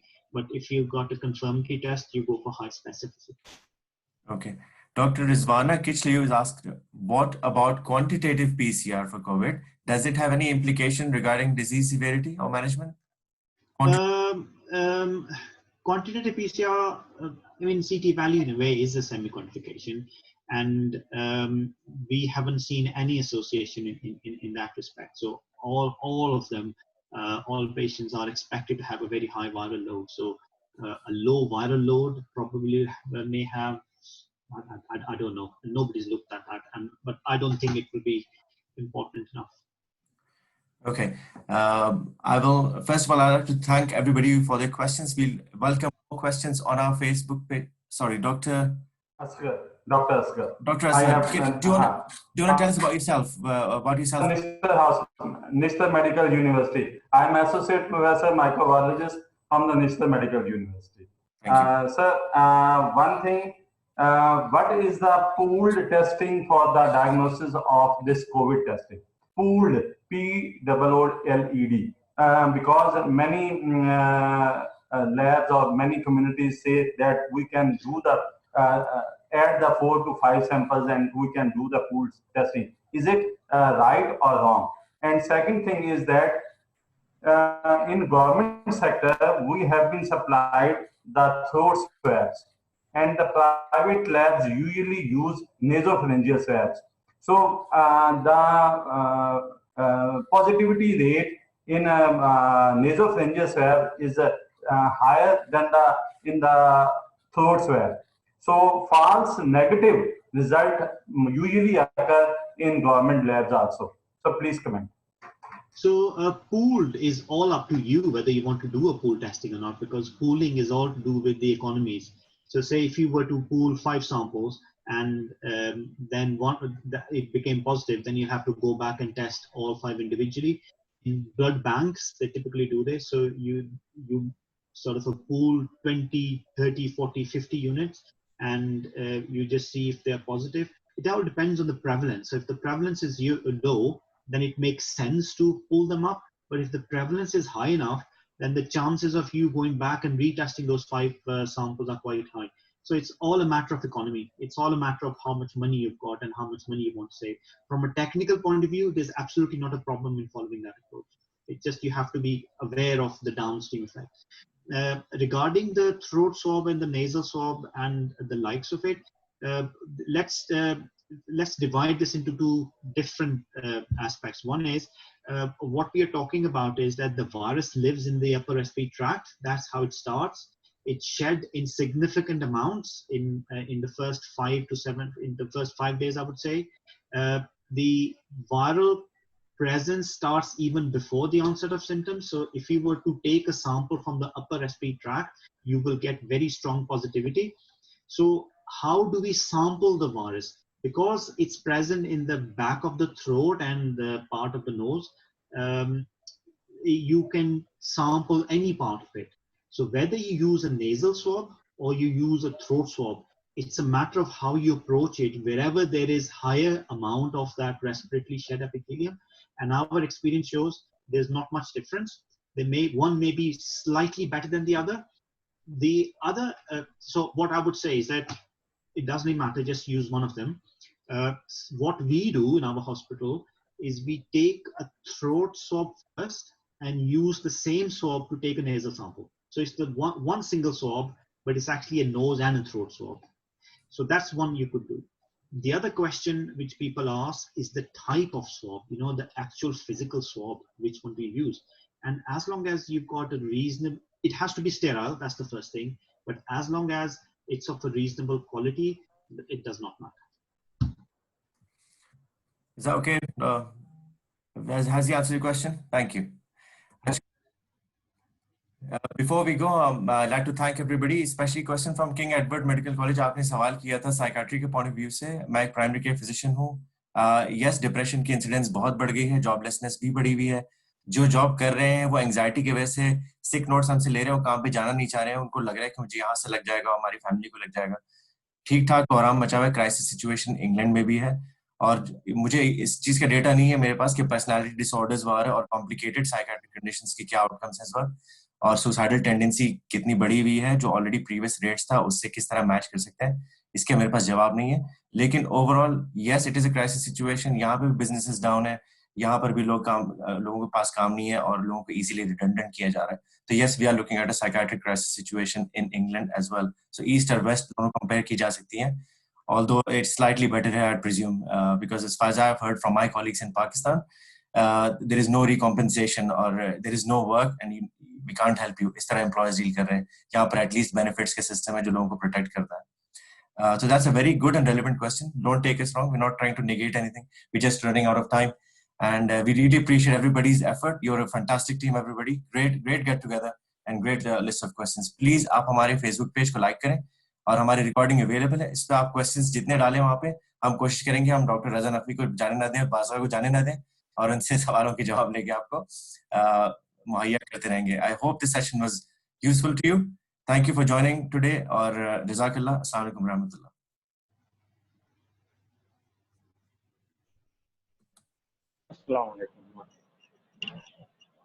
Thank you, Basgar. Thank you, Razab.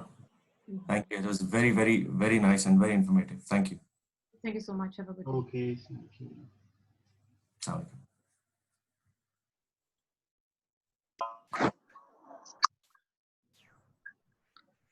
Thank you so much. It was very interactive and good session.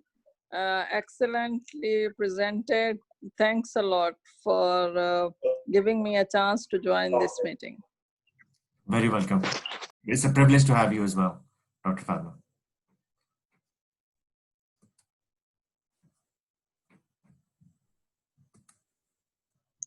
Thank you so very much. It was very informative. Thank you. Jazakallah. Thank you, sir. I'm from